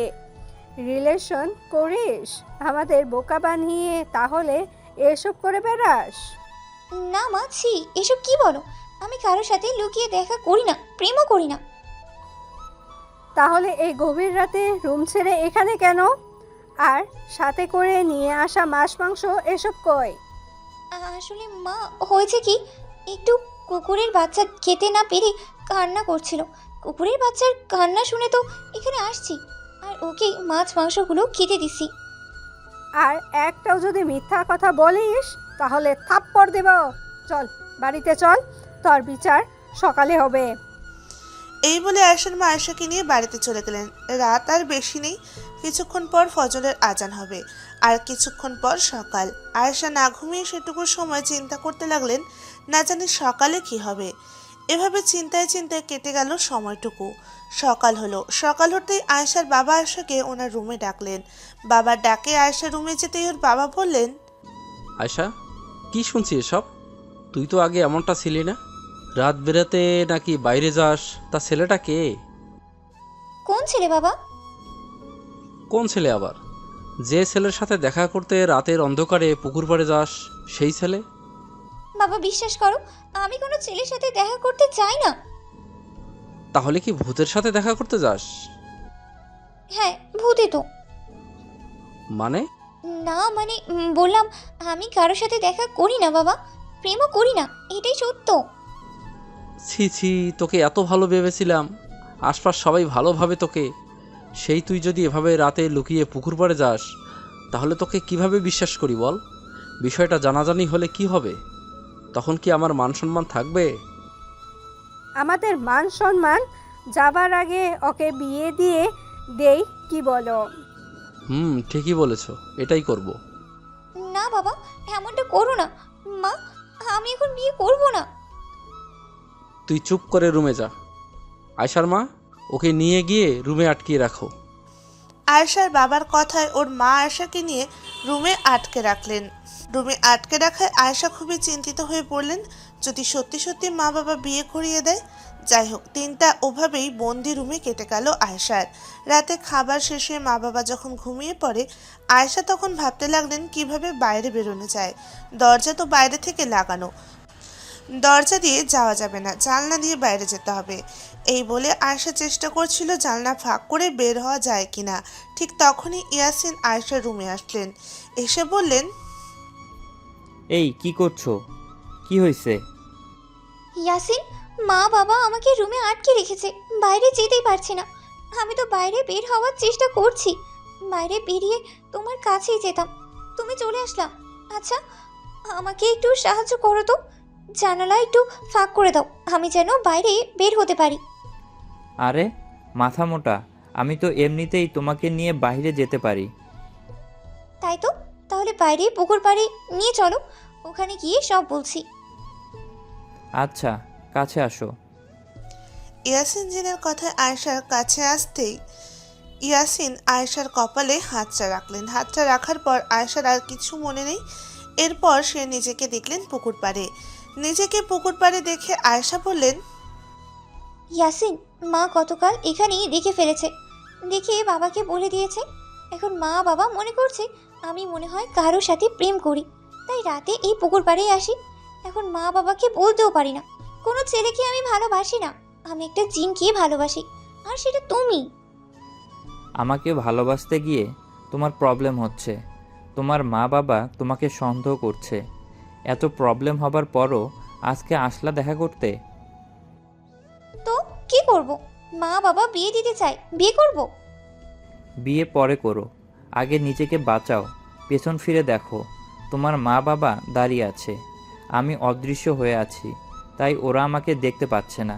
তুমি নিজেকে সামলাও, ওদের কিছু বলে ম্যানেজ করে যাও। ইয়াসিনের কথায় আয়েশার বুক ধুকপুক করতে লাগলেন। আজ আর রক্ষে নেই। ইয়াসিনের কথা শুনে আয়েশা পেছনে ঘুরে দেখলেন ঠিকই ওর মা বাবা পেছনে দাঁড়িয়ে আছে। আয়েশার ওর মা বাবাকে দেখে কিছু বলার আগে ওর বাবা বললেন, চল বাড়িতে চল। বাবার কথায় আয়েশা চলে গেল বাড়িতে। বাড়িতে গিয়ে আয়েশার কাছে কিছু না শুনে ওর বাবা ঠাস করে একটা থাপ্পড় দিয়ে বসলেন। গতকাল এত কিছু হওয়ার পরও তুই পুকুর পাড়ে গেছিলি? লজ্জা শরম কি কিছুই নেই তোর? আমাদের মান সম্মান নিয়ে খেলা করতে ভালো লাগেনি তোর? কি ভেবেছিলি আমরা ঘুমিয়েছি? না, ঘুমাইনি। ঘুমার ভান করেছিলাম তোকে ধরার জন্য। তুই নাকি কোনো ছেলেকে ভালোবাসিস না, তাহলে রাতের বেলা পুকুর পাড়ে যাস কেন? উত্তর দে। বাবা, তোমার কাছে কিছু লুকোবো না। আসলে আমি কোনো ছেলেকে ভালোবাসি না, আমি একটা জিনকে ভালোবাসি। কি? জিনকে ভালোবাসিস মানে?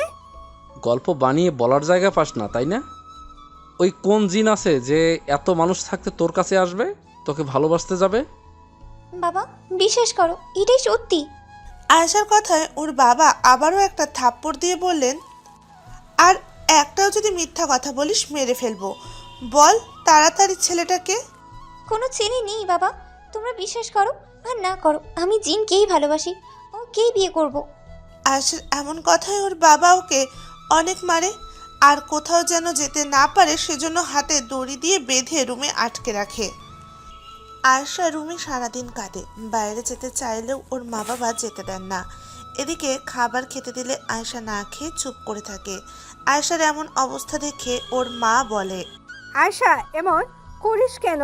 না খেলে তো মরে যাবি, নে খেয়ে নে। মরে গেলে তোমাদের কি? তোমরা তো আমাকে মারতেই চাও। কি এমন অপরাধ করেছি যে হাত বেঁধে রুমে আটকে রাখছো? তোর অপরাধ রাতের অন্ধকারে লুকিয়ে কোনো ছেলের সাথে জানি দেখা করিস। এই বিষয়টা লোকে জানাজানি হলে আমাদের মান সম্মান কিছুই থাকবে না।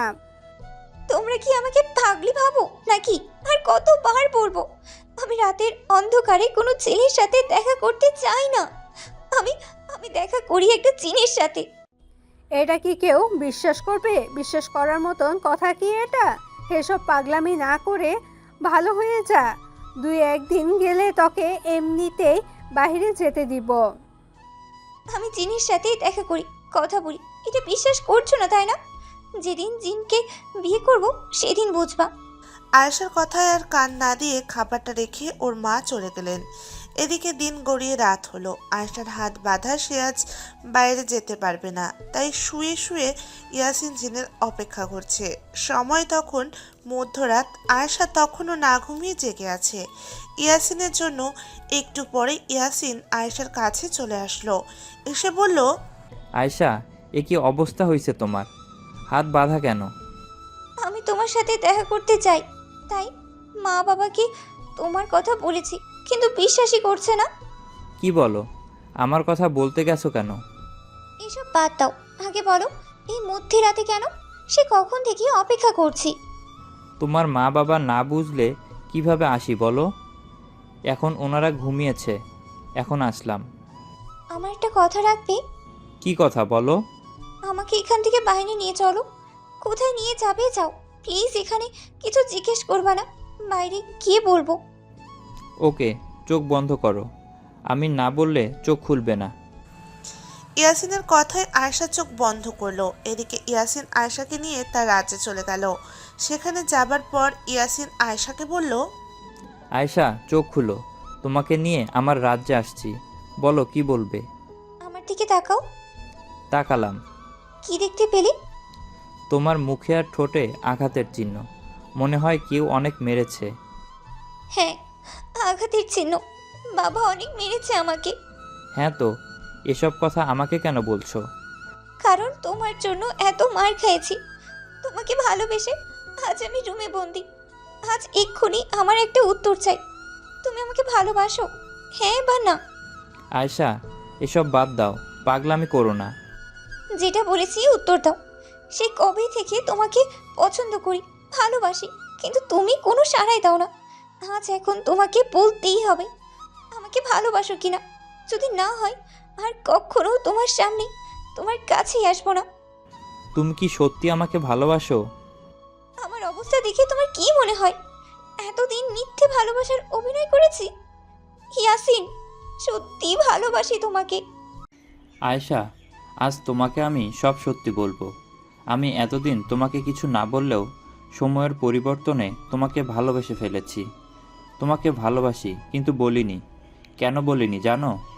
কেন বলনি? বলো। কারণ আমি বেশি দিন বাঁচব না। আয়েশা, তোমাদের মানুষের যেমন কিছু জটিল ও কঠিন কিছু রোগ থাকে যাতে তারা বাঁচে না, তেমনি আমারও একটা রোগ আছে। আমি আর বেশি দিন বাঁচব না, হয়তো 1 মাসের মধ্যে মারা যাব। ইয়াসিনের মুখে এসব কথা শুনে আয়েশার মাথায় যেন আকাশ ভেঙে পড়ল। ওর কথা যেন বিশ্বাসই হচ্ছে না। ইয়াসিনের কথা শুনে আয়েশার চোখে পানি চলে আসলো। এদিকে আয়েশার মন খারাপ, ও কাঁদতে দেখে ইয়াসিন বলল, আয়েশা, জানি কথাগুলো শুনে তোমার মন খারাপ হবে, তবুও বলতে হলো। তুমি বাড়িতে ফিরে যাও, আমাকে ভুলে নতুন জীবন শুরু করো। যদি তা না পারো তাহলে আমাকে বিয়ে করো। মনে রাখবা, আমাকে বিয়ে করবা ঠিকই, কিন্তু আমি হয়তো তোমার সাথে অল্প কদিন সংসার করতে পারবো। আয়েশা, তোমাকে সব খুলে বললাম, এখন তোমাকে বাড়িতে রেখে আসি। তুমি আজ আমার কথাগুলো ভেবে দেখবা, কাল আমি তোমার কাছে আসবো তোমার মতামত জানতে। এই কথাটা বলে ইয়াসিন আয়েশাকে নিয়ে আবার ওর বাড়িতে ওর রুমে রেখে গেল। এদিকে বাড়িতে এসে আয়েশা খুবই চিন্তিত হয়ে পড়ল। সে কি করবে কিছুই বুঝতে পারছে না। সত্যিকারের ভালোবাসলে তাকে কখনো ভোলা যায় না। ইয়াসিনকে তো সত্যিকারের ভালোবেসে ফেলেছে আয়েশা, তাই সামনে কি হবে না ভেবে নিজের ডিসিশন নিয়ে নিল। রাত গভীর, আয়েশা বাকি রাতটুকু ঘুমিয়ে কাটালো। পরের দিন সকালে আয়েশার মা রুমে আয়েশার জন্য নাস্তা নিয়ে আসতে আয়েশা বলল, মা আর কত, হ্যাঁ আমার বাঁধন খুলো, বাইরে যাব। ঠিক আছে, খুলছি, তবে আর পাগলামি করিস না যেন, নইলে সারা জীবনের জন্য বেঁধে রাখবো, নইলে কোনো ছেলের দিয়ে বিয়ে দিয়ে দিব। মা তোমরা যে কেন আমার কথা বিশ্বাস করো না? দেখে নিও, একদিন জিনকে বিয়ে করে জামাই বানিয়ে নিয়ে আসবো তোমাদের কাছে। আবারও পাগলামি শুরু করলে আবারও কিন্তু বেঁধে রাখবো। যাও তো মা, আমাকে একটু একা থাকতে দাও।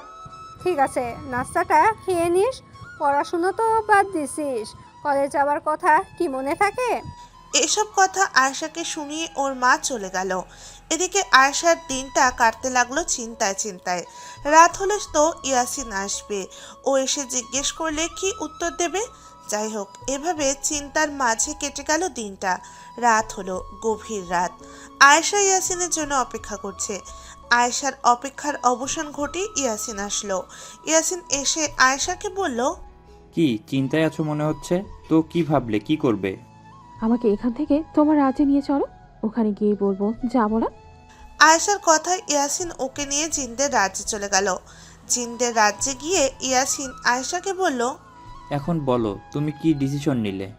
আমার জীবন থেকে চলে যাবে নাকি অল্প সময়ের জন্য আমাকে বিয়ে করবে, আমার বউ হবে? ইয়াসিনের কথায় আয়েশা ইয়াসিনের দিকে তাকিয়ে কাঁদতে লাগলো। এদিকে এটা দেখে ইয়াসিন বলল, কাঁদছো কেন? ও বুঝেছি, আমাকে ছেড়ে যাবে তাই না? জানি এটাই করবে। কি আর করবে? আমার এই অল্প সময়ের জীবনে এসেই বা কি করবে? চুপ করো ইয়াসিন, আমি তোমার জীবন থেকে চলে যাওয়ার জন্য কাঁদি না। আমি চিন্তা করি সবসময় কাঁদি তোমাকে হারিয়ে ফেলবো সেই ভয়ে।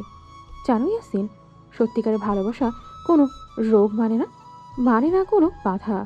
তোমাকে সত্যিকারে ভালোবাসি, তাই তুমি যদি আর 2 দিনও বাঁচো, এই 2 দিনের জন্যই তোমার বউ হব। ইয়াসিন, আজ এক্ষুনি তোমাকে বিয়ে করব। কি সত্যি? আমি কিছুদিন পর মারা যাব, এই জটিল একটা রোগ আছে, এটা জেনেও আমাকে বিয়ে করতে রাজি হলা?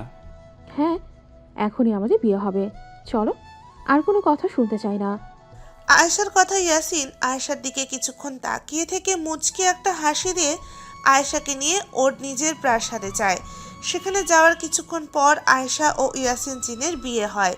বেশ কিছু বন্ধু জিনকে সাক্ষী রেখে আয়েশা ও ইয়াসিনের বিয়ে হয়। বিয়ে শেষে ইয়াসিন আয়েশাকে নিয়ে ওর সুন্দর ও বড় প্রাসাদে চলে গেলেন। প্রাসাদে এসে আয়েশা তো পুরোই অবাক, এত সুন্দর আর বড় প্রাসাদ ও কখনো দেখেনি। প্রাসাদের আশপাশটা কত সুন্দর। ইয়াসিন আয়েশাকে প্রাসাদে নিয়ে একটা অবাক করা কথা বললেন। আয়েশা, তুমি কিন্তু পরীক্ষায় পাশ করেছো। মানে কিসের পরীক্ষা? আমার কোনো রোগ নেই, আমি কদিন পর রোগে মারাও যাব না। আমি তোমাকে পরীক্ষা করছিলাম, তুমি আমাকে সত্যি ভালোবাসতে নাকি না। কিন্তু তুমি সত্যি প্রমাণ করে দিয়েছো, তোমার ভালোবাসা সত্যি। আজ থেকে তুমি আমার বউ, আমি তোমার বর। কি আমাকে মিথ্যে বলছিলা? সরি। আমি সত্যি ভাবছিলাম। জানো কত কষ্ট পাইছি? রাখো তোমার সরি। আমি কতটা ভয় ছিলাম জানো? ভেবেছিলাম তোমাকে বুঝি হারিয়ে ফেলবো। এই যে কানে ধরে মাফ চাইলাম, কি করব বলো? একটা কারণে তোমাকে পরীক্ষা করলাম। কি কারণ? আমার দাদা, উনি অনেক বয়স্ক জিন। আমার দাদা বলে সব মানুষরে সহজে বিশ্বাস করতে নেই। আসলে মানুষেরা ভাবে জিন ভূত মানে ভয়ঙ্কর কিছু, খারাপ কিছু। কিন্তু তোমরা মানুষেরা কি জানো না, মানুষের মতো আমাদেরও জিনেদের মধ্যে ভালো মন্দ আছে। আমার দাদার এই কথাটার উপর ভিত্তি করে আমি তোমাকে পরীক্ষা করেছি। তুমি আমাকে আসলেই ভালোবাসো নাকি সব তোমার আবেগ? ও, এখন তো বিশ্বাস হয় আমি তোমাকে সত্যি ভালোবাসি। হ্যাঁ, বিশ্বাস হয় বলেই তো বিয়ে করেছি তোমাকে। এখন থেকে তুমি আমার বউ, তোমার সব দায়িত্ব এখন আমার। আচ্ছা, তোমার এত বড় প্রাসাদ, হ্যাঁ, কিন্তু কেউ নেই কেন? তুমি কি একা? তোমার মা বাবা নেই? আছে, থাকবে না কেন? আমার মা আছে, বাবা আছে, আরও 2 ভাই ও দাদা আছে। তাহলে কোথায় ওনারা? সবাই মিলে আমার দাদার বন্ধুর ছেলের বিয়েতে গেছে, আজকে হয়তো চলে আসবে। তোমার এদিকে বিয়ে হয়ে গেল আমার সাথে, আর ওদিকে তোমার বাড়ির সবাই অন্য কারো বিয়ে খেতে গেছে। বাহ, ভালো। আমি তো তোমাকে হঠাৎ করেই বিয়ে করলাম, তাই না? ওনারা আসলে ওনাদের কি জানাবো? আসলে জানাবো বলতে, আমার দাদা বা বাবা হয়তো আমার বিয়ের খবর পেয়ে গেছে, কারণ বার্তাবাহক জিন হয়তো এতক্ষণে ওদের কানে খবর পৌঁছে দিয়েছে। আমার খুব ভয় করছে। তোমার মা বাবা, দাদা, ওনারা আবার কিছু বলবে না তো? আমাকে কি মেনে নেবে? আমি তো মানুষ জাতি, আর তুমি জিন। তখন না হয় তুমি ম্যানেজ করে নিও। প্রথমে কেউ মানবে না, পরে ঠিকই মানবে। মানলে তো ভালো। এসব চিন্তা বাদ দাও তো, আসো এখন আমরা খাবার খেয়ে নেই। এই বলে ইয়াসিন ও আয়েশার মিষ্টি, ফলমূল ও অন্যান্য মজাদার খাবার খেলেন। খাবার খাওয়া শেষ হতে না হতে ইয়াসিনের পরিবারের সবাই এসে হাজির। একসাথে এত জিনদের দেখে আয়েশা কিছুটা ভয়ে ইয়াসিনের গা ঘেঁষে দাঁড়িয়ে রইল। এদিকে ইয়াসিনের দাদা বলল, তোকে কতবার সাবধান করেছি মানুষের সাথে দূরে থাকবি, সেই তুই কিনা একটা মানব জাতিকে বিয়ে করলি। দাদা, ভুল বুঝো না, আয়েশা অনেক ভালো মেয়ে, আমাকে অনেক ভালোবাসে। আমি ওকে অনেকভাবে পরীক্ষা করেও দেখেছি। দাদা, দয়া করে আমাদের মেনে নাও। আমরা তোদের মেনে নিলেও এই মানুষেরা তোকে মানবে না। দেখে নিস, এই মানুষের জন্য তোর একদিন বড় ক্ষতি হবে। এই কথাটা বলে ওর দাদা অভিমান করে চলে গেলেন। এদিকে ইয়াসিনের বাবা তখন বললেন, ইয়াসিন, বিয়ে করবি ভালো কথা, আমাদের জানাতে কিছু না বলে হঠাৎ করে বিয়ে করাটা কি ঠিক? বাবা মাফ করো, আসলে হঠাৎ করেই ডিসিশনটা নিয়েছি দুজনে, তাই বিয়েটা করে ফেলেছি। তা মেয়েটার বাড়িতে কি জানে? তাহলে তো সমস্যা, ওনারা শুনলে যে কি হবে সেটাই ভাবছি। শোন, তুই হঠাৎ করেই আবার ওদের সামনে যাবি না, ওনারা ভয় পেতে পারে। আগে তোর বউ মানে আয়েশাকে পাঠাবি, তারপর দরকার হয় তুই যাবি।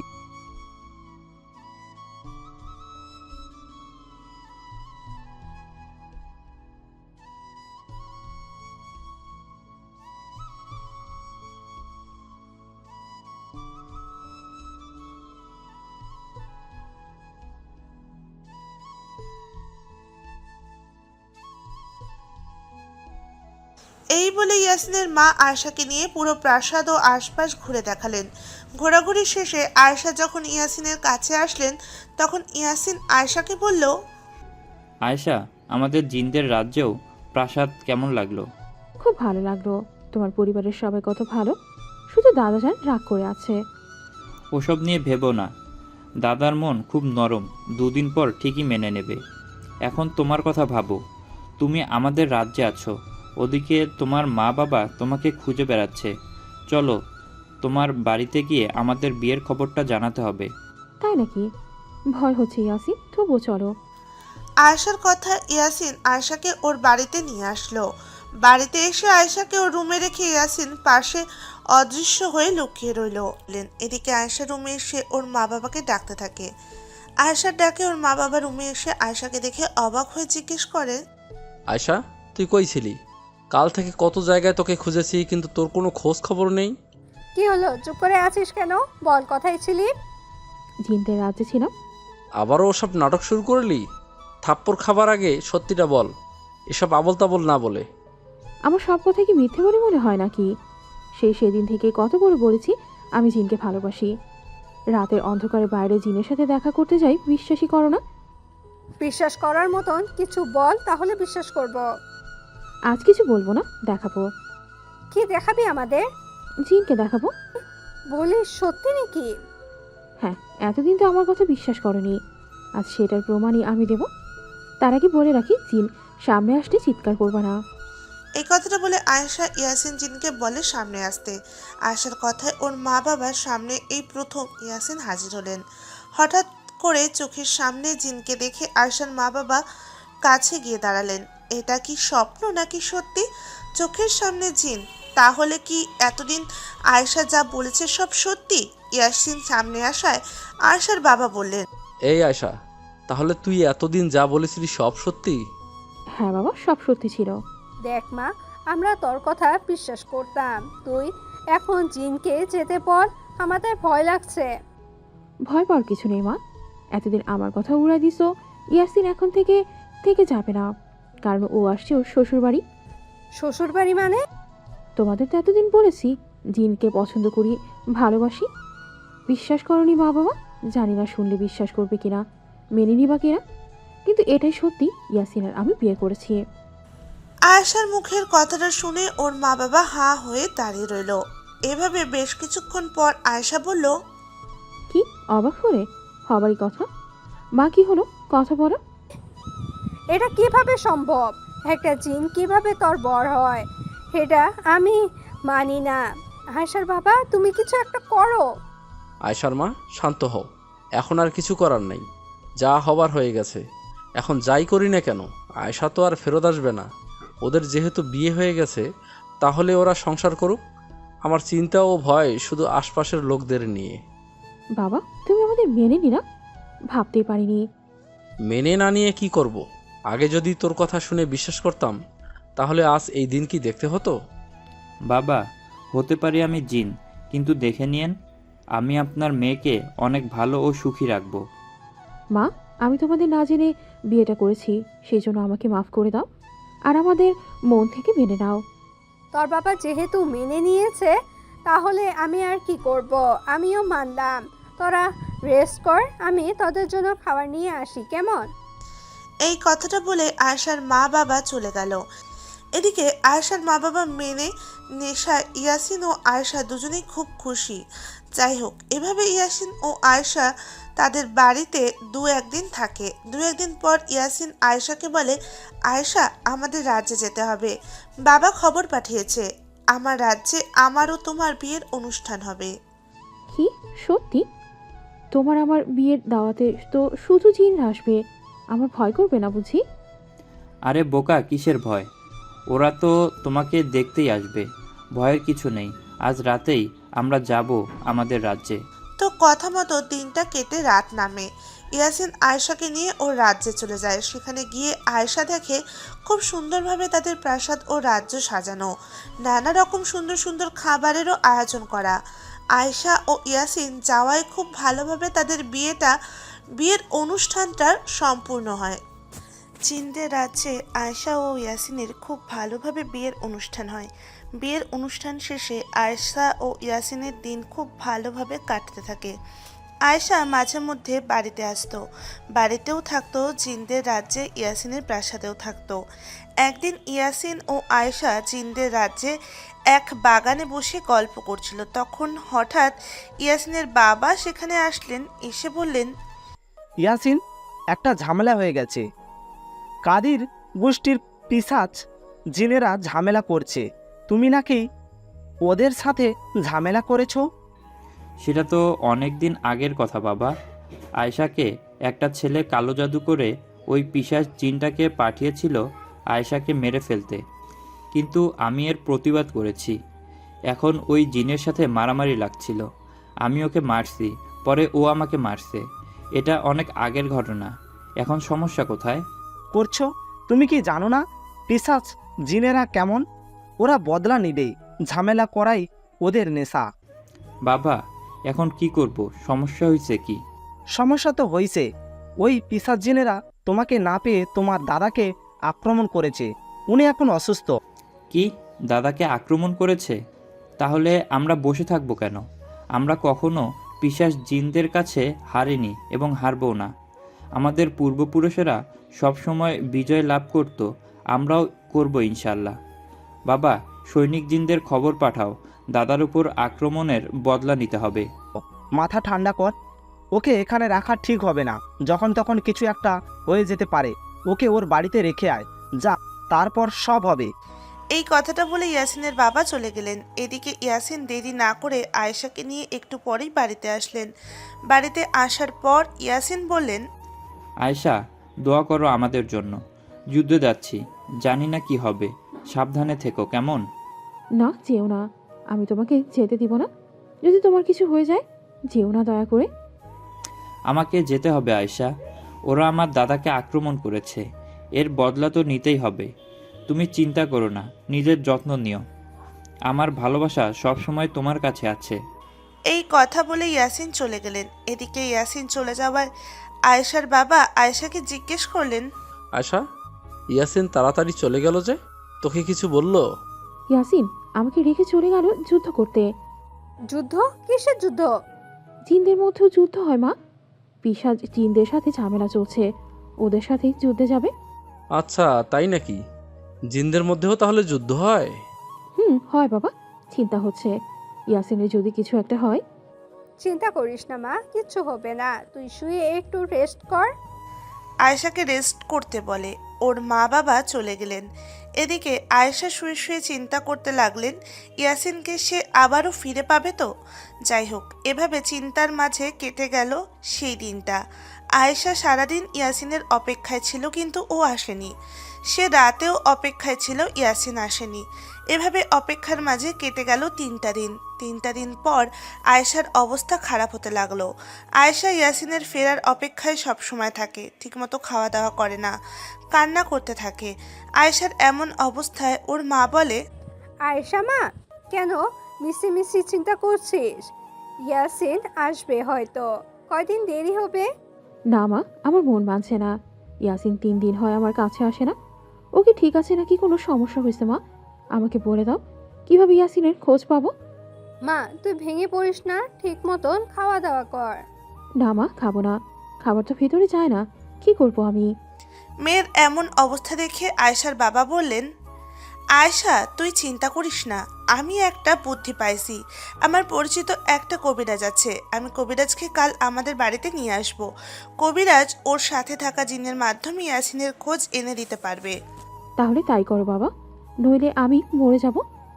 যাই হোক, কথা মতো পরের দিন আয়েশার বাবা কবিরাজকে তাদের বাড়িতে নিয়ে আসলেন।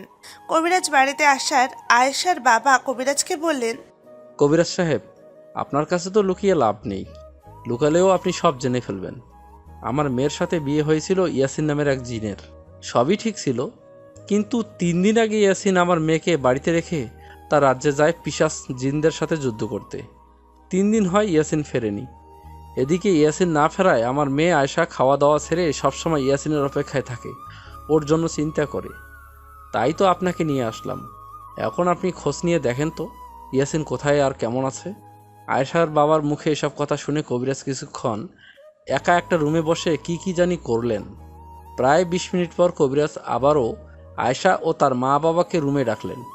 20 মিনিট পর আয়েশা ও ওর মা বাবা রুমে এসে কবিরাজকে জিজ্ঞেস করলেন, কবিরাজ সাহেব, কি দেখলেন? কোনো খোঁজ পেলেন কি? কিছু কি জানতে পারলেন? হ্যাঁ, আমার সাথে থাকা আমার বন্ধু জিনের মাধ্যমে খোঁজ নিয়েছে। যেটা জানতে পারলাম সেটা শুনে হয়তো আপনারা বিশ্বাস করতে পারবেন না। মা, উনি কি বলে? ইয়াসিন ঠিক আছে তো? কবিরাজ সাহেব, খোঁজ নিয়ে কি জানতে পারলেন বলেন আমাদের। দেখেন, কথাটা বলতে খারাপ লাগলেও বলতে হচ্ছে। আমি খুব দুঃখের সাথে জানাচ্ছি যে ইয়াসিন জিন আর বেঁচে নেই, ও যুদ্ধ করতে গিয়ে মারা গেছে। ইয়াসিন মারা গেছে। কবিরাজের মুখে কথাটা শুনে আয়েশা তো পাথরের মতো দাঁড়িয়ে রইলেন। এদিকে ওর মা বাবা অবাক হয়ে জিজ্ঞেস করলেন, কি মারা গেছে? কি বলেন আপনি? আপনি ভালো করে খোঁজ খবর নিয়ে দেখেছেন তো? হ্যাঁ, আমি আর আমার সাথে থাকা জিনকে দিয়ে সব খোঁজ খবর নিয়ে দেখেছি। তাহলে ইয়াসিন পরিবারের কেউ আয়েশার কাছে আসেনি কেন? ওরা এসে আয়েশাকে বলেনি কেন ইয়াসিন মারা গেছে? কোন মুখে আসবে বলেন? ইয়াসিন মারা যায়, ওরাও খুব ভেঙে পড়েছে, তাই হয়তো আসেনি। কবিরাজের মুখে কথাটা শুনে আয়েশা একটা চিৎকার দিয়ে বেহুশ হয়ে মাটিতে পড়ে গেলেন। আয়েশা বেহুশ হয়ে পড়ে যাওয়ায় ওর মা বাবা ওকে ধরে হাসপাতালে ভর্তি করান। কি থেকে কি হয়ে গেল কেউ ভাবতে পারেনি ইয়াসিন মারা যাবে, কিন্তু কি করার, মৃত্যু থেকে তো কেউ বাঁচতে পারে না। আয়েশাকে হাসপাতালে ভর্তি করা হলো, কিন্তু ওর তো হুঁশ ফেরে না। এভাবে 1 দিন যায়, 2 দিন যায়, আয়েশার হুঁশ আসে না। আয়েশার হুঁশ ফেরে না বলে সেখানকার ডাক্তার আয়েশার মা বাবাকে বলেন আরও কোনো বড় হাসপাতালে আয়েশাকে ভর্তি করাতে। ডাক্তারের কথায় আয়েশার মা বাবা আয়েশাকে আরও বড় কোনো হাসপাতালে ভর্তি করান। বড় হাসপাতালে নিয়ে যাওয়ায় আরও 2 দিন, মোট 4-5 দিন পর আয়েশার হুঁশ ফেরে। আয়েশার হুঁশ ফিরতেই ওর মাকে বলে, মা, আমি বিশ্বাস করি না। তুমি শুধু একবার বলো কবিরাজ যা বলেছিল সব মিথ্যা। মা, ইয়াসিনের কিছু হয়নি, শুধু একবার বলো। আমার ইয়াসিন মরতে পারে না, বলো। মা, নিজেকে শান্ত কর। কবিরাজ যা বলছে সব হয়তো সত্যি বলছে। ইয়াসিন তো মানুষ না যে খোঁজ নিয়ে দেখবো, ও জিন। কবিরাজ খোঁজ নিয়ে তো তাই বলল। ইয়াসিন বেঁচে নেই, কষ্ট হলেও এটা মেনে নিতে হবে। আয়েশার মায়ের কথায় আয়েশা চিৎকার দিয়ে কান্না করতে লাগলেন, হাসপাতালেই পাগলামি করতে লাগলেন। আয়েশার এমন পাগলামি আর চিৎকার করে কান্না দেখে ডাক্তার আয়েশাকে বাড়িতে নিয়ে যেতে বললেন। ডাক্তারের কথায় আয়েশার মা বাবা আয়েশাকে নিয়ে বাড়িতে আসলেন। বাড়িতে আসার পর আয়েশা শুধু কান্না করে, কারোর সাথে কোনো কথা বলে না। এদিকে বাড়িতে আসার রাতে আয়েশার মা আয়েশার কাছে আসলেন। কাছে এসে আয়েশার কোমরে একটা তাবিজ বেঁধে দিলেন। কোমরের তাবিজ দেখে আয়েশা ওর মাকে বললেন, এটা কি করছো? মা, চলে যাও, আমাকে একা থাকতে দাও। দেখ মা, পাগলামি করিস না। এই তাবিজটা কবিরাজ দিয়ে বলেছিল তোর কোমরে পরিয়ে দিতে, তাহলে এই পিচাস খারাপ জিনগুলো যারা ইয়াসিনকে মেরে ফেলেছে তারা যেন তোর আর আমাদের কোনো ক্ষতি করতে না পারে। কি দরকার ছিল? ওরা আমার ইয়াসিনকে মেরেছে, আমাকেও মেরে ফেলুক। এই কথাটা বলে আয়েশা কান্না করতে লাগলেন। ইয়াসিন তো বলেছিল, আয়েশা চিন্তা করো না, আমি ফিরবো। তাহলে কেন ফিরলো না? ইয়াসিনের মৃত্যুতে আয়েশা একদম পাগলির মতো হয়ে গেছে। খাবার ঠিক মতো খেত না, সব সময় রুমের লাইট অফ করে বসে বসে কান্না করতো। ইয়াসিন মারা গেছে এই কথাটা জানার পর ও আয়েশা ইয়াসিনের জন্য অপেক্ষা করে। এভাবে অপেক্ষা ও কষ্টের মাঝে কেটে গেল 6টা মাস। 6টা মাস পর আয়েশার অবস্থা ওই একই রকম আছে। মেয়ের এমন অবস্থা দেখে আয়েশার মা বাবা এক রাতে আয়েশার কাছে এসে বললেন, মা রে, তোর এমন পরিস্থিতি দেখতে কি মা বাবা হিসাবে আমাদের ভালো লাগে বল? দেখতে দেখতে 6 মাস কেটে গেল, ইয়াসিন মারা গেছে, ও আর কিভাবে ফিরবে বল? তুই সব সময় মন খারাপ করে থাকিস, এটা কি আমাদের দেখতে ভালো লাগে? তাই তোর বাবা আর আমি চিন্তা করেছি তোর বিয়ে দিয়ে দিব। বিয়ে? কার বিয়ে? আমি বিয়ে করবো না মা। দেখ মা, তুই ইয়াসিনকে বিয়ে করেছিলি কিছু বলিনি, ও তো মারা গেছে। এখন তোকে এভাবে আর কতদিন রাখি? তোর ভালোর জন্য তোকে বিয়ে দিতে চাচ্ছি। বিয়ে তো জীবনে একবার হয় মা। ইয়াসিন ফিরুক আর না ফিরুক, আমি এভাবেই থাকবো যতদিন বাঁচবো। কখনো নতুন করে কাউকে বিয়ে করব না। তোমরা এখন যাও তো, আমার ভালো লাগছে না।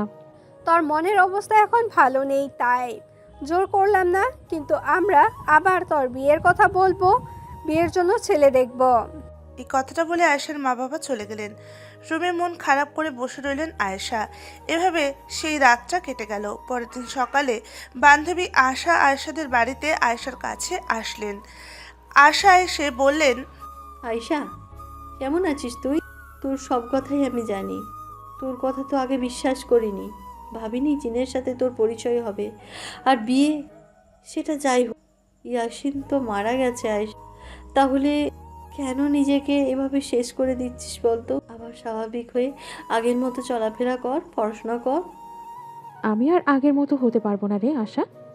আমার যে আর চলার শক্তি নেই, হারিয়ে গেছে। মৃত্যু যদি পাপ না হতো, নইলে কবে একা মারা যেতাম। দেখ আয়শা, এসব পাগলামি মাথায় নিয়ে আসিস না। আমাদের ইসলামে কিন্তু বলা আত্মহত্যা মহাপাপ।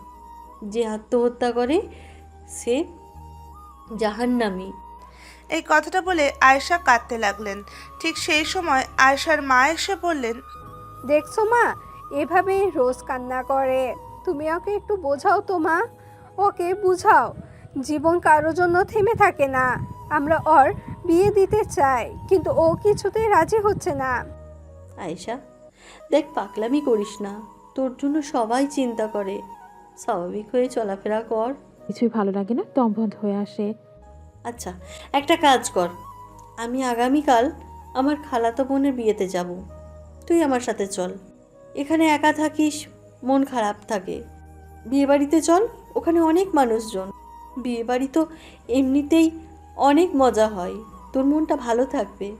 না, আমি যাব না, যাবার মুড নেই আমার। আশা যখন বলেছে তখন যা, ওর সাথে কয়দিন ঘুরে আয়, মনটা ভালো হবে। হ্যাঁ, আন্টি ঠিকই বলেছে। আয়শা, তুই না করিস না? তাহলে এই কথা ফাইনাল, তুই আর আমি কাল খালাদের বাড়ি যাব। এই কথাটা বলে বেশ কিছুক্ষণ পর আশা চলে গেলেন। পরের দিন আশা ও আয়েশা দুজনই কথা মতো আশার খালার বাড়িতে গেলেন। যাবার পর আশা আয়েশাকে সবার সাথে পরিচয় করিয়ে দিলেন।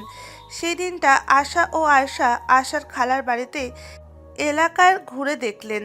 এলাকাটা পাহাড়ি অঞ্চল, বেশ সুন্দর মনোরম পরিবেশ। পরের দিন আশার খালাতো বোনের বিয়ে উপলক্ষে বাড়িতে অনেক আত্মীয় স্বজন আসছে। এত মানুষের ভিড়ে আয়েশা একা একা সাইডে বসে আছে। হঠাৎ আয়েশা খেয়াল করলেন একটা ছেলে ওর দিকে তাকিয়ে আছে। আয়েশা বিষয়টা খেয়াল করে অন্যদিকে ঘুরে বসে রইলেন। একটু পরে সেই ছেলেটা আয়েশার কাছে আসলেন। ছেলেটা এসে আয়েশাকে বললেন, হাই, নাম কি আপনার? আয়শা। খুব সুন্দর নাম আপনার। এই বিয়ে বাড়িতে আসছেন? কার আত্মীয় আপনি? আশাকে চেনেন? আমি ওর বান্ধবী। ওয়াও, তাই নাকি? আশার এত সুন্দর বান্ধবী আছে? আমি জানি না। জানলে কি হতো? পটাতাম। মানে আপনার নাম্বারটা পেতে পারি? না সরি, আপনার সাথে কথা বলার মুড নাই, চলে যান। কি বলেন? অন্য মেয়েরা আমার সাথে কথা বলার জন্য পাগল থাকে, আর আপনি এসব কি বলছেন? আরে ভাই, আমার বয়ফ্রেন্ড আছে। থাকতেই পারে, সমস্যা নাই, নাম্বারটা দেন। আপনি কি যাবেন এখান থেকে? না। ধুর, আপনি থাকেন, আমি চলে যাই। এই বলে আয়েশা সেখান থেকে চলে যেতে লাগলেন। চলে যাবার সময় হঠাৎ আয়েশার চোখ পড়ল আরেকটা ছেলের ওপর। আয়েশা শুরুতে এক ঝলক দেখে চমকে উঠলেন। এটা কাকে দেখলেন? এটা তো ইয়াসিন। আয়েশা এক ঝলকে ইয়াসিনকে দেখছে, কিন্তু এখন দেখতে পাচ্ছে না কেন?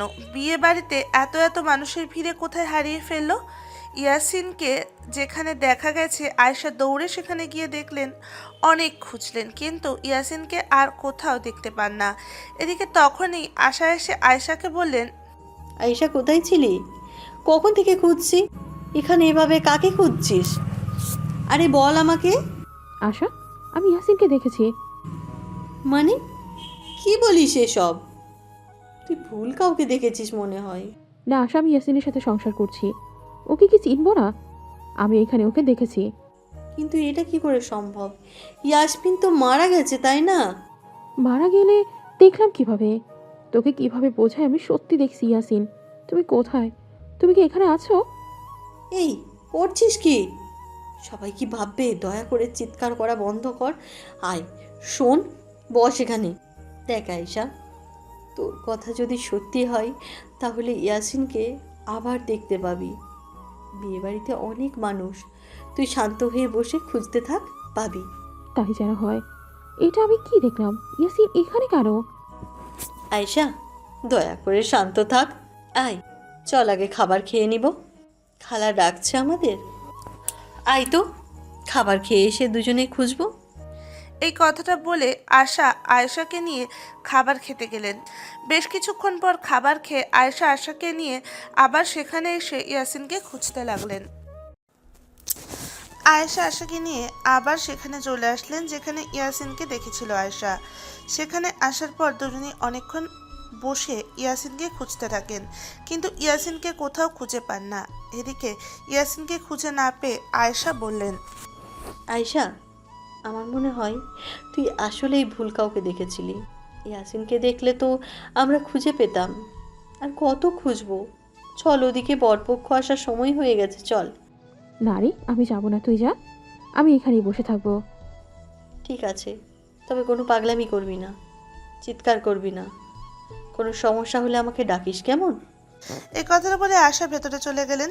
এদিকে আয়েশা প্রতিনিয়ত ঘুরে ঘুরে ইয়াসিনকে খুঁজতে লাগলেন। হঠাৎ আয়েশা খেয়াল করলেন দূরে একটা ছেলে হেঁটে যাচ্ছে। ছেলেটা তো ইয়াসিনের মতো দেখতে। ছেলেটাকে দেখে আয়েশা ডাকতে ডাকতে দৌড়াতে দৌড়াতে ওর কাছে গেলেন। এদিকে আয়েশার ডাকে ছেলেটা দাঁড়িয়ে আয়েশাকে বললেন, আসসালামু আলাইকুম, আপনি কি আমাকে ডাকছেন? ছেলেটার মুখে কথাগুলো শুনে আয়েশা ওর মুখের দিকে তাকিয়ে ছলছল চোখ নিয়ে বললেন, ইয়াসিন। ইয়াসিন? কে ইয়াসিন? আপনি কি আমাকে বলছেন? হ্যাঁ, তুমি তো ইয়াসিন। আমাকে চিনতে পারছো না? আমি আয়শা, তোমার বউ। আমার বউ মানে? দেখুন আপু, আপনার মনে হয় কোথাও ভুল হচ্ছে। আমি ইয়াসিন না। না, তুমি ইয়াসিন। তুমি আমাকে চিনতে পারছো না কেন? কি হয়েছে তোমার? দেখুন আপু, জানি না আপনি কাকে ভাবছেন আমাকে, কিন্তু বিশ্বাস করেন আমি ইয়াসিন না। আমার নাম তো আলামিন। আলামিন? না, আমি বিশ্বাস করি না। তুমি আলামিন না, তুমি ইয়াসিন। আরে কি মুশকিল, আপনি আমার কথা বিশ্বাস করছেন না? আমার নাম আলামিন। আমার বাসা তো ওই পাহাড়ের পাশে, জঙ্গল আছে ওইখানে। আমি আসি আমার এক বন্ধুর সাথে এখানে বিয়ে বাড়িতে। উফ, আমি এবার সত্যি জ্ঞান হারিয়ে ফেলবো। তুমি কিভাবে আলামিন হও? তুমি আমার ইয়াসিন।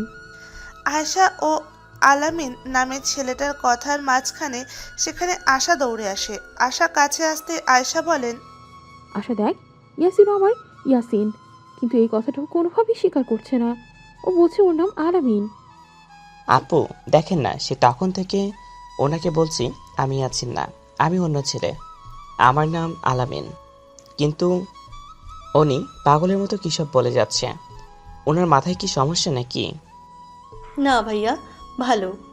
আসলে ও ওর বরকে হারিয়েছে। ওর বর হলো একটা জিন। সেই জিনটা নাকি হুবহু আপনার মতো দেখতে। সেই জন্য আয়েশা আপনার সাথে এমনটা করছে। আপনি কি আসলেই ইয়াসিন ভাইয়া? না আপু, আমি ইয়াসিন নয়, আর কতবার বলবো। আর উনি বলছে ওনার স্বামী একটা জিন, কিন্তু আমি তো মানুষ। তাহলে কেমনে কি ভাবুন এবার? ইয়াসিন, দয়া করে এমনটা করো না। আমার দিকে তাকিয়ে ভালো করে দেখো। আমি তোমার বউ আয়েশা। আপনি আমার বউ হতে যাবেন কোন দুঃখে? আমার বউ তো বাড়িতে, আমি বিবাহিত। আর আপনি আমার বউ না, আমার বউয়ের নাম মাইশা। কি? তুমি বিবাহিত? তোমার বউ আছে? তাহলে আমি কে? তুমি আমাকে রেখে কাকে বিয়ে করছো? দুরু, আপনার মাথায় প্রবলেম আছে আপু। আপনার সাথে কথা বললে আমি পাগল হয়ে যাব। আমি চলে যাচ্ছি। এই কথাটা বলে আলামিন ছেলেটা ওর বাড়ির দিকে যেতে লাগলেন। এদিকে আয়েশা তখন কান্না করতে করতে আশাকে বলতে লাগলেন, আশা, ইয়াসিন চলে যাচ্ছে, ওকে থামা। ইয়াসিন যেও না। আয়শা, ওর সাথে তো কথা বললি, সবই তো শুনলি। আমার মনে হয় ও সত্যি কথা বলছে। ইয়াসিনও না, আলমিন। আমার চোখ ভুল হতে পারে না আশা। শোন, এমনও তো হতে পারে ও আসলে ইয়াসিন, কিন্তু ওর স্মৃতি হারিয়ে ফেলছে, তাই আমাকে চিনছে না। তা তো জানি না, হতেও পারে। চল আমার সাথে। কোথায় যাব? ওর পিছু পিছু ওর বাড়ি যাব। ওর বাড়িতে গেলেই বুঝবো আসলে ইয়াসিন নাকি আলামিন। কি বলিস? শেষ বিকেল হয়ে গেছে, একটু পর সন্ধ্যা নামবে। এখন ওদিকে যাওয়া যাবে না, জায়গাটা ভালো না। পাহাড়ি অঞ্চল, জঙ্গল ওদিকে। তাহলে তুই থাক, আমি একাই যাচ্ছি। আরে থাম, একা যাস না, দাঁড়া, আমিও সাথে যাচ্ছি। এই বলে আয়েশা ও আশা দুজনেই আলামিন ছেলেটার পেছন পেছন যেতে লাগলেন। দুজনেই পেছনে আসছে। এই দেখে আলামিন দাঁড়িয়ে বলল, কি ব্যাপার, আপনারা আমার পিছু আসতেছেন কেন? দরকার আছে তাই। কি দরকার? দেখুন একটু পর সন্ধ্যা হবে, ওইদিকে যাবেন না, আপনাদেরই সমস্যা হবে। হো, যা হয় হবে। আমি তোমার পিছু পিছু তোমার বাড়িতে যাব, তোমার মা বাবার সাথে কথা বলবো। এইসব পাগলামি মানে কি?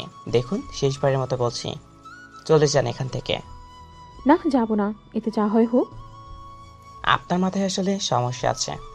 আসেন আমার পিছু পিছু, আসেন। পরে কোনো ঝামেলা হলে আমাকে দোষ দিতে পারবেন না। এই কথাটা বলে আলামিন ওর বাড়ির দিকে যেতে লাগলেন। এদিকে আয়েশা ও আশা এরা আলামিনের পিছু পিছু ওর বাড়িতে চলে গেল। এদিকে আলামিনের পেছন পেছন দুটো মেয়ে বাড়িতে আসলেন। এটা দেখে আলামিনের বাবা রুম থেকে বেরিয়ে এসে জিজ্ঞেস করলেন, আলামিন, এরা কারা? কোথা থেকে আসলি তুই?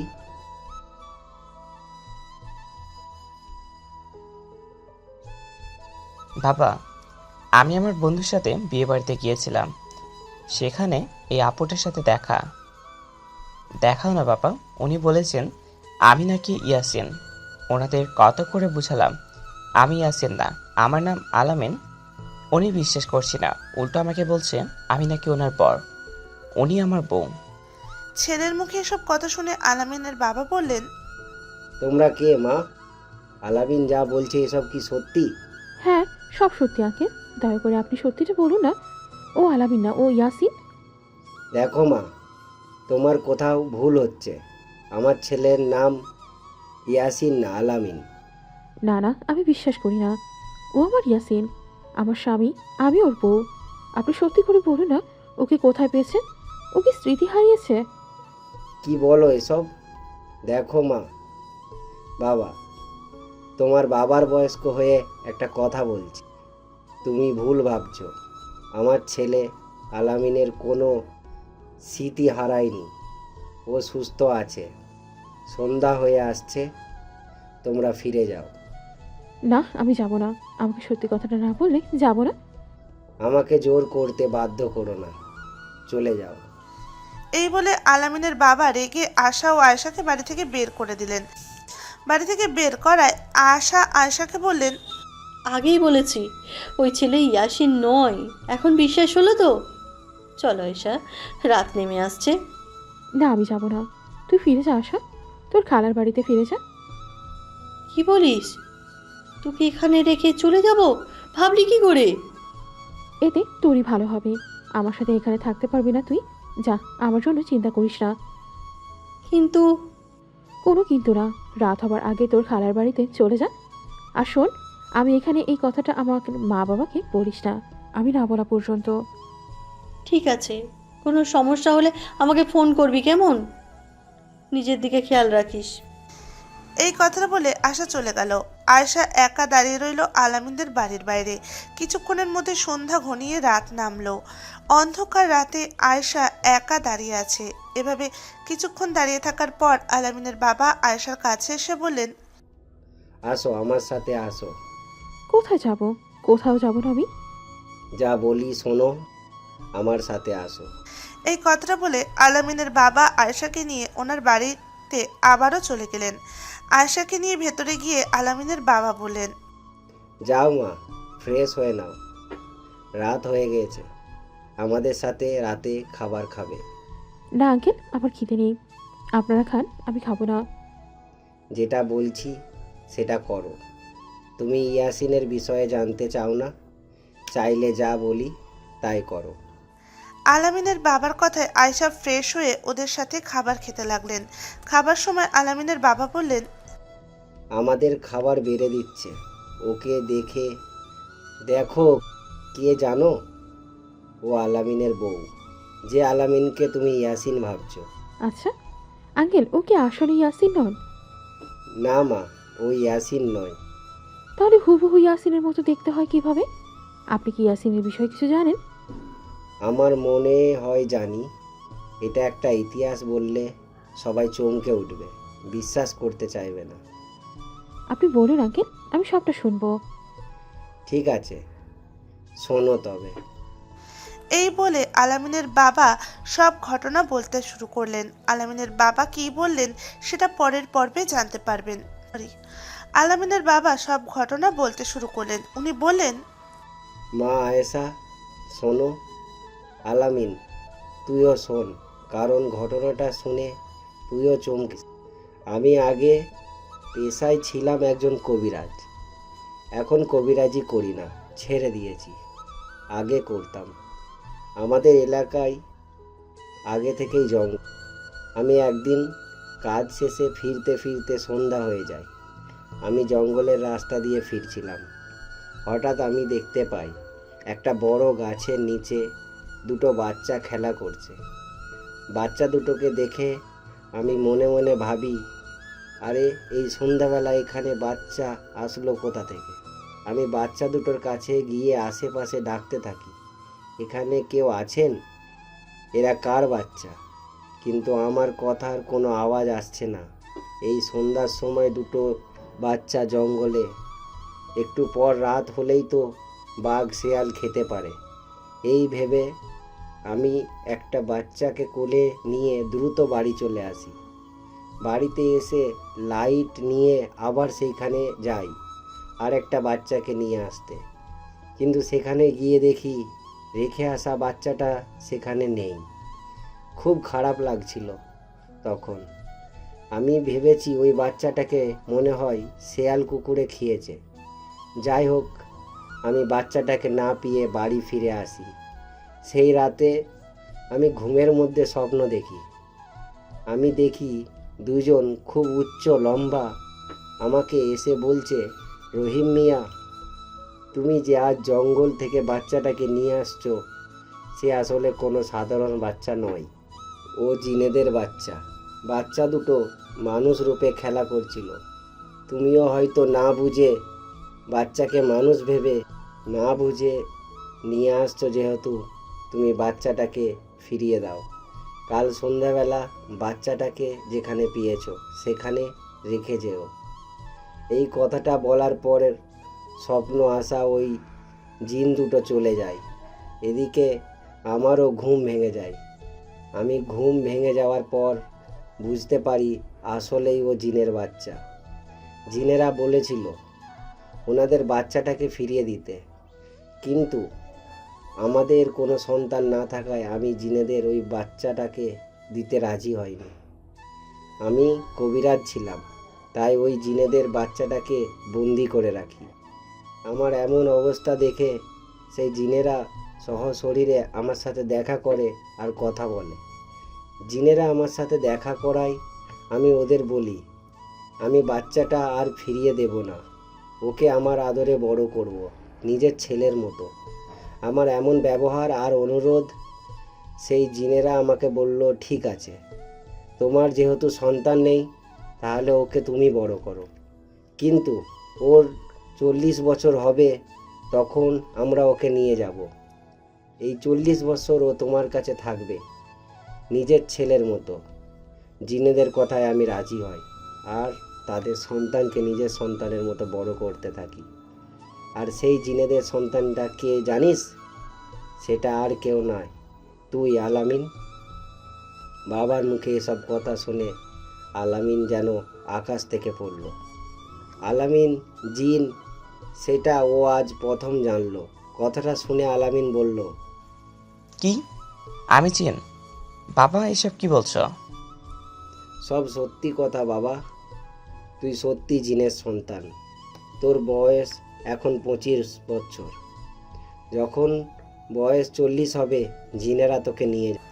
এদিকে আলামিনের বাবার মুখে কথাগুলো শুনে আয়েশার চোখে পানি চলে আসলো। কান্না ভরা চোখে আয়েশা বলল, ও যদি সত্যি আলামিন হয় তাহলে আমার ইয়াসিন কোথায়? ওর কথা কিছু জানেন? জানলে বলেন। দেখো মা, ঘটনার শুরুতে বললাম জঙ্গলে দুটো বাচ্চাকে দেখেছিলাম। আসলে ওরা দুজন যমজ ভাই। একটা বাচ্চাকে আমি নিয়ে আসি, ও হলো আলামিন। আর একটা বাচ্চা তো জিনেদের কাছে রয়ে গিয়েছে, সে হলো ইয়াসিন।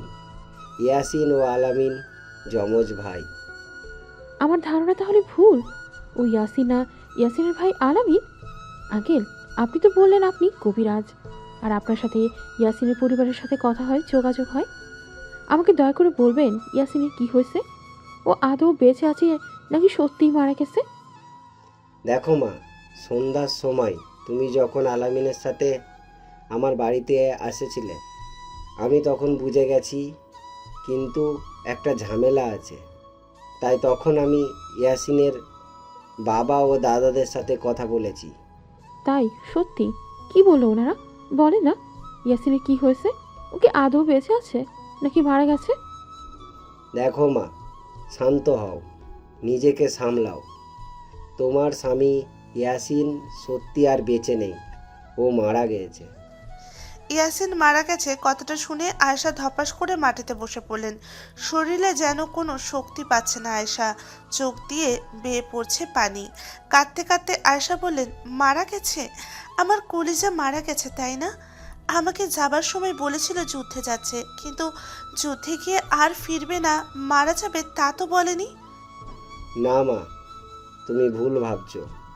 তোমার ধারণা ভুল।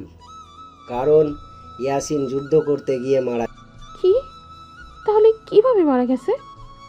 ইয়াসিন যুদ্ধ শেষে তোমার কাছেই আসছিল, কিন্তু তোমার মা বাবা একজন কবিরাজের কাছে গিয়ে কবিরাজ নিয়ে এসে তোমার বর ইয়াসিনকে মেরে ফেলে। ইয়াসিনকে মেরে ফেলা হয়েছে, আর সেটা কবিরাজের মাধ্যমে করেছে তোমারই মা বাবা। উফ, আমি কি শুনলাম? আমি আর পারছি না। আমি এসব কথা শোনার আগে মারা কেন যাচ্ছি না। শান্ত হও মা, তোমার মা বাবাই এই গল্পের আসল ভিলেন। তোমার মনে আছে ওরা কবিরাজ নিয়ে এসে তোমার কোমরে তাবিজ বেঁধে দিয়েছিল। আসলে ওই তাবিজ বেঁধে দেওয়ার কারণেই ইয়াসিনের পরিবারের কেউ এতদিন তোমার কাছে আসতে পারেনি। তুমি তোমার কোমরের তাবিজটা খুলে ফেলো, দেখো কিছুক্ষণের মধ্যেই ইয়াসিনের মা বাবা দাদা সবাই তোমার কাছে চলে আসবে।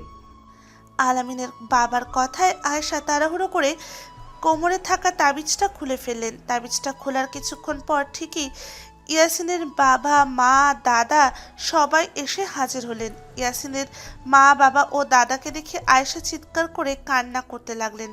এ যেন বুক ফাটা কান্না। আয়েশার কান্না দেখে সেখানে থাকা সবার চোখে পানি চলে আসছিল, সবাই কান্না করতে লাগলেন। আয়েশা কান্না করতে করতে একটা সময় সবার সামনে জ্ঞান হারিয়ে মাটিতে পড়ে গেলেন। এদিকে আয়েশার জ্ঞান হারানোর কিছুক্ষণ পর ওর জ্ঞান ফেরানো হয়। তখন সবাই ওখানেই ছিলেন। আয়েশার জ্ঞান ফিরতে ইয়াসিনের দাদা বললেন, জানি আজ হয়তো ইয়াসিনের কথা শুনে তুমি অবাক হচ্ছ, হয়তো তোমার মা বাবার জন্য এখন ঘৃণা হচ্ছে। তোমার মা বাবার উপর আমারও অনেক রাগ ও ঘৃণা। আমি চাইলেই তোমার মা বাবাকে মেরে ফেলতে পারতাম, কিন্তু মারিনি দুইটা কারণে। এক, ওনাদের মারলেও আমার নাতি ইয়াসিন আর ফিরে আসবে না। দ্বিতীয়ত, তোমার মতো ভালো একটা মেয়ের মা বাবা ওরা। আয়েশা, আমি সব সময় মানুষদের ভয় পেতাম, মানুষের প্রতি আমার একটা ভয় কাজ করতো সব সময়, কিন্তু তুমি আমার ধারণা পাল্টে দিয়েছ। আমি কখনোই ভাবিনি তুমি আমার নাতি ইয়াসিনকে এত ভালোবাসবে। তোমার ভালোবাসা আসলেই সত্যি, কিন্তু দেখো তোমার মা বাবা তোমার এই সত্যিকারের ভালোবাসা বুঝলো না। কবিরাজ নিয়ে এসে ইয়াসিনকে মেরে ফেললো। যে কবিরাজ ইয়াসিনকে মেরেছিল আমরা তার বংশ নির্বংশ করে দিচ্ছি, মেরে ফেলেছি। ওই কবিরাজকে আমরা চাইলেও তোমার পরিবারের সবাইকে শেষ করে দিতাম, কিন্তু তোমার মতো ভালো মেয়ে যে ঘরে আছে সেই ঘর নষ্ট করি কিভাবে? তুমি খুব ভালো, তুমি প্রমাণ করে দিচ্ছ সত্যি কারোর ভালোবাসা বলতে কিছু আছে। মা আয়েশা, সবার ভালোবাসা পূর্ণতা পায় না। তোমার সত্যিকারের ভালোবাসা পরিণত ও সেই রকম হয়েছে। আমি বলি কি, তুমি আবারও স্বাভাবিক জীবনে ফিরে আসো। তোমার এই কাহিনী শুনে আমি কোনো মর্মাহত, খুব কষ্ট লাগলো। ইয়াসিন আমার ভাই, আমি আমার ভাইকে ছোটবেলায় দেখলেও বড় হয়ে দেখতে পেলাম না। বাবা ঠিকই বলেছে, তুমি আবার স্বাভাবিক জীবনে ফিরে যাও। আমি ভাই হিসেবে তোমার সব সময় সাহায্য করব। এদিকে তখনই আলামিনের বাবা ইয়াসিনের বাবাকে বললেন, ভাই সাহেব, আপনি আপনার এক ছেলেকে হারিয়েছেন। আমি চাই না আপনার আরেক ছেলেকে হারান। আলামিন আপনার ছেলে। আপনারা চাইলে আলামিনকে আপনাদের কাছে নিয়ে যেতে পারেন। নিয়ে যাব, কিন্তু সময় হলে ও আরও কয়েক বছর আপনার কাছেই থাকবে। আমি ওর বাবা হলেও আপনি ওকে বড় করেছেন, বাবার ভালোবাসা স্নেহ দিতেন। আপনাকে কষ্ট দিয়ে ওকে এখন নিয়ে যেতে যায় না। আলামিনের বয়স 40 বছর হলে তবেই ওকে নিয়ে যাব। আমরা এখন চলে যাচ্ছি। মা আয়েশা, তুমি কিছু বলছো না যে? আমি আর কি বলবো বাবা, আমার আর কি বা বলার থাকবে? গল্পে সবাই আছে, আমার ইয়াসিনই নেই। তোমার ভালোবাসা হারানোর কষ্ট আমরা বুঝি মা, তবুও বলছি স্বাভাবিক জীবনে ফিরে আসো। আমরা মাঝে মধ্যে আসবো তোমার কাছে। ভালো থেকো মা। আমাদের দোয়া ও ভালোবাসা সব সময় তোমার সাথে থাকবে। এই কথাটা বলে ইয়াসিনের দাদা, মা ও বাবা ওরা সবাই চলে গেলেন। ওরা সবাই চলে যাবার পর আয়েশা কান্নাজড়িত কণ্ঠে বলে উঠলেন, আলামিন ভাইয়া, আসলে আমাকে মাফ করে দেবেন। আমি তো বুঝতে পারি নাই আপনি ইয়াসিন না আলামিন। কি করব বলেন, দুজনে তো একই রকম দেখতে। আমি তো ভালোবাসায় অন্ধ ছিলাম। দয়া করে আমাকে ক্ষমা করে দেবেন। আরে বোন, তুমি মাপ চাচ্ছ কেন? তুমি প্রকৃত প্রেমিক। তোমার জায়গা আমি হলে এই কাজটাই করতাম। মাপ চেয়ে আমাকে লজ্জা দিও না। আপনি আপনার বউ ও পরিবারকে নিয়ে সুখে থাকবেন, ভালো থাকবেন। আমি এখন চলে যাচ্ছি। বিনা কারণে অনেক কষ্ট দিয়ে ফেলছি আপনাদের, সেই জন্য মাফ করবেন। মা, তুমি একাই যাবা? আলামিনকে এগিয়ে দেখ। না আঙ্কেল, একা যেতে পারবো। ঠিক আছে, সাবধানে যেও, ভালো থেকো। আলামিন ও তার পরিবারকে বিদায় দিয়ে আয়েশা ওর বান্ধবী আশার খালার বাড়িতে দিকে আসতে লাগলেন। আয়েশা হাঁটছে ঠিকই, কিন্তু ওর মনে হচ্ছে মাথাটা ঘুরছে। ইয়াসিন বেঁচে নেই এই কথাটা যেন কোনোভাবেই মানতে পারছে না। এসব চিন্তা করতে করতে আয়েশা হঠাৎ করে মাথা ঘুরে রাস্তায় পড়ে জ্ঞান হারায়, আর সাথে সাথে রাস্তায় চলা একটা গাড়ির সাথে তার অ্যাক্সিডেন্ট করে। আয়েশা অ্যাক্সিডেন্ট করার পর ওকে হাসপাতালে ভর্তি করা হয়। এদিকে আসার সাথে সাথে আয়েশার বাবা মাকে ফোন করে সবটা বলে। আয়েশার বাবা মা আয়েশার অ্যাক্সিডেন্টের কথা শুনে দ্রুত সেই হাসপাতালে চলে আসে। ততক্ষণে ডাক্তার আয়েশার চিকিৎসা শুরু করে দিয়েছেন। আয়েশার পেটে আর মাথায় প্রচুর আঘাত পান। ডাক্তার আয়েশার অবস্থা ভালো না বুঝতে পেরে ওকে আইসিইউতে পাঠিয়ে দেন। এদিকে মেয়ের এমন অবস্থা দেখে আয়েশার মা বাবা কাঁদতে কাঁদতে ডাক্তারকে বললেন, ডাক্তার সাহেব, যত টাকা লাগে আপনি দয়া করে আমার মেয়েকে বাঁচান। আমার একটা মাত্র মেয়ে, প্লিজ। দেখুন ভাই, সব সময় টাকা ম্যাটার করে না। টাকা দিয়ে তো আর জীবন পাওয়া যায় না। আমরা ডাক্তার, রোগে সুস্থ করা আমাদের দায়িত্ব। আমরা চেষ্টা করছি। আপনার মেয়ে খুব গুরুতর আহত হয়েছে। ওর অবস্থা বলতে গেলে ভালো না। আমরা ওর কিছু টেস্ট দিচ্ছি। ওগুলার রিপোর্ট না আসা পর্যন্ত কিছু বলা যাচ্ছে না। আপনারা কিছুক্ষণ অপেক্ষা করুন। ডাক্তারের কথায় আয়েশার মা বাবা অপেক্ষা করতে লাগলেন। রুমের বাইরে থেকে বেডে আয়েশাকে আহত অবস্থায় শুয়ে থাকতে দেখে আয়েশার মা বাবা অঝরে কাঁদতে লাগলেন। এদিকে এভাবে বেশ কিছুক্ষণ কেটে গেল। কিছুক্ষণ পর বড় ডাক্তার আয়েশার মা বাবাকে ডাকলেন। ডাক্তারের ডাকে আয়েশার মা বাবা কাছে যাওয়ায় ডাক্তার বললেন, আমি ও আমার টিম আয়েশার টেস্ট রিপোর্ট দেখলাম। আয়েশার রিপোর্টে যা আসছে দেখে যা বুঝলাম, আপনাদের মেয়ে আর বাঁচবে না। কি? আপনি কি বলছেন ডাক্তার? আমার মেয়ে বাঁচবে না কেন? কি হয়েছে ওর? দেখুন, জীবন মরণ আল্লাহর হাতে। তবুও আমরা তো ডাক্তার, আমরা রোগীর অবস্থা দেখলে ধারণা করে বলতে পারি। আপনার মেয়ে পেটে আর মাথায় আঘাত পাওয়ার কারণে প্রচুর রক্তক্ষরণ হয়েছে। তাছাড়া যে বড় সমস্যা, ওর ব্রেনে আঘাত পেয়ে ব্রেনে রক্ত জমাট বাঁধছে। এখন আমরা যদি রিস্ক নিয়ে ওর অপারেশন করাই তাহলে চান্স মাত্র 1%।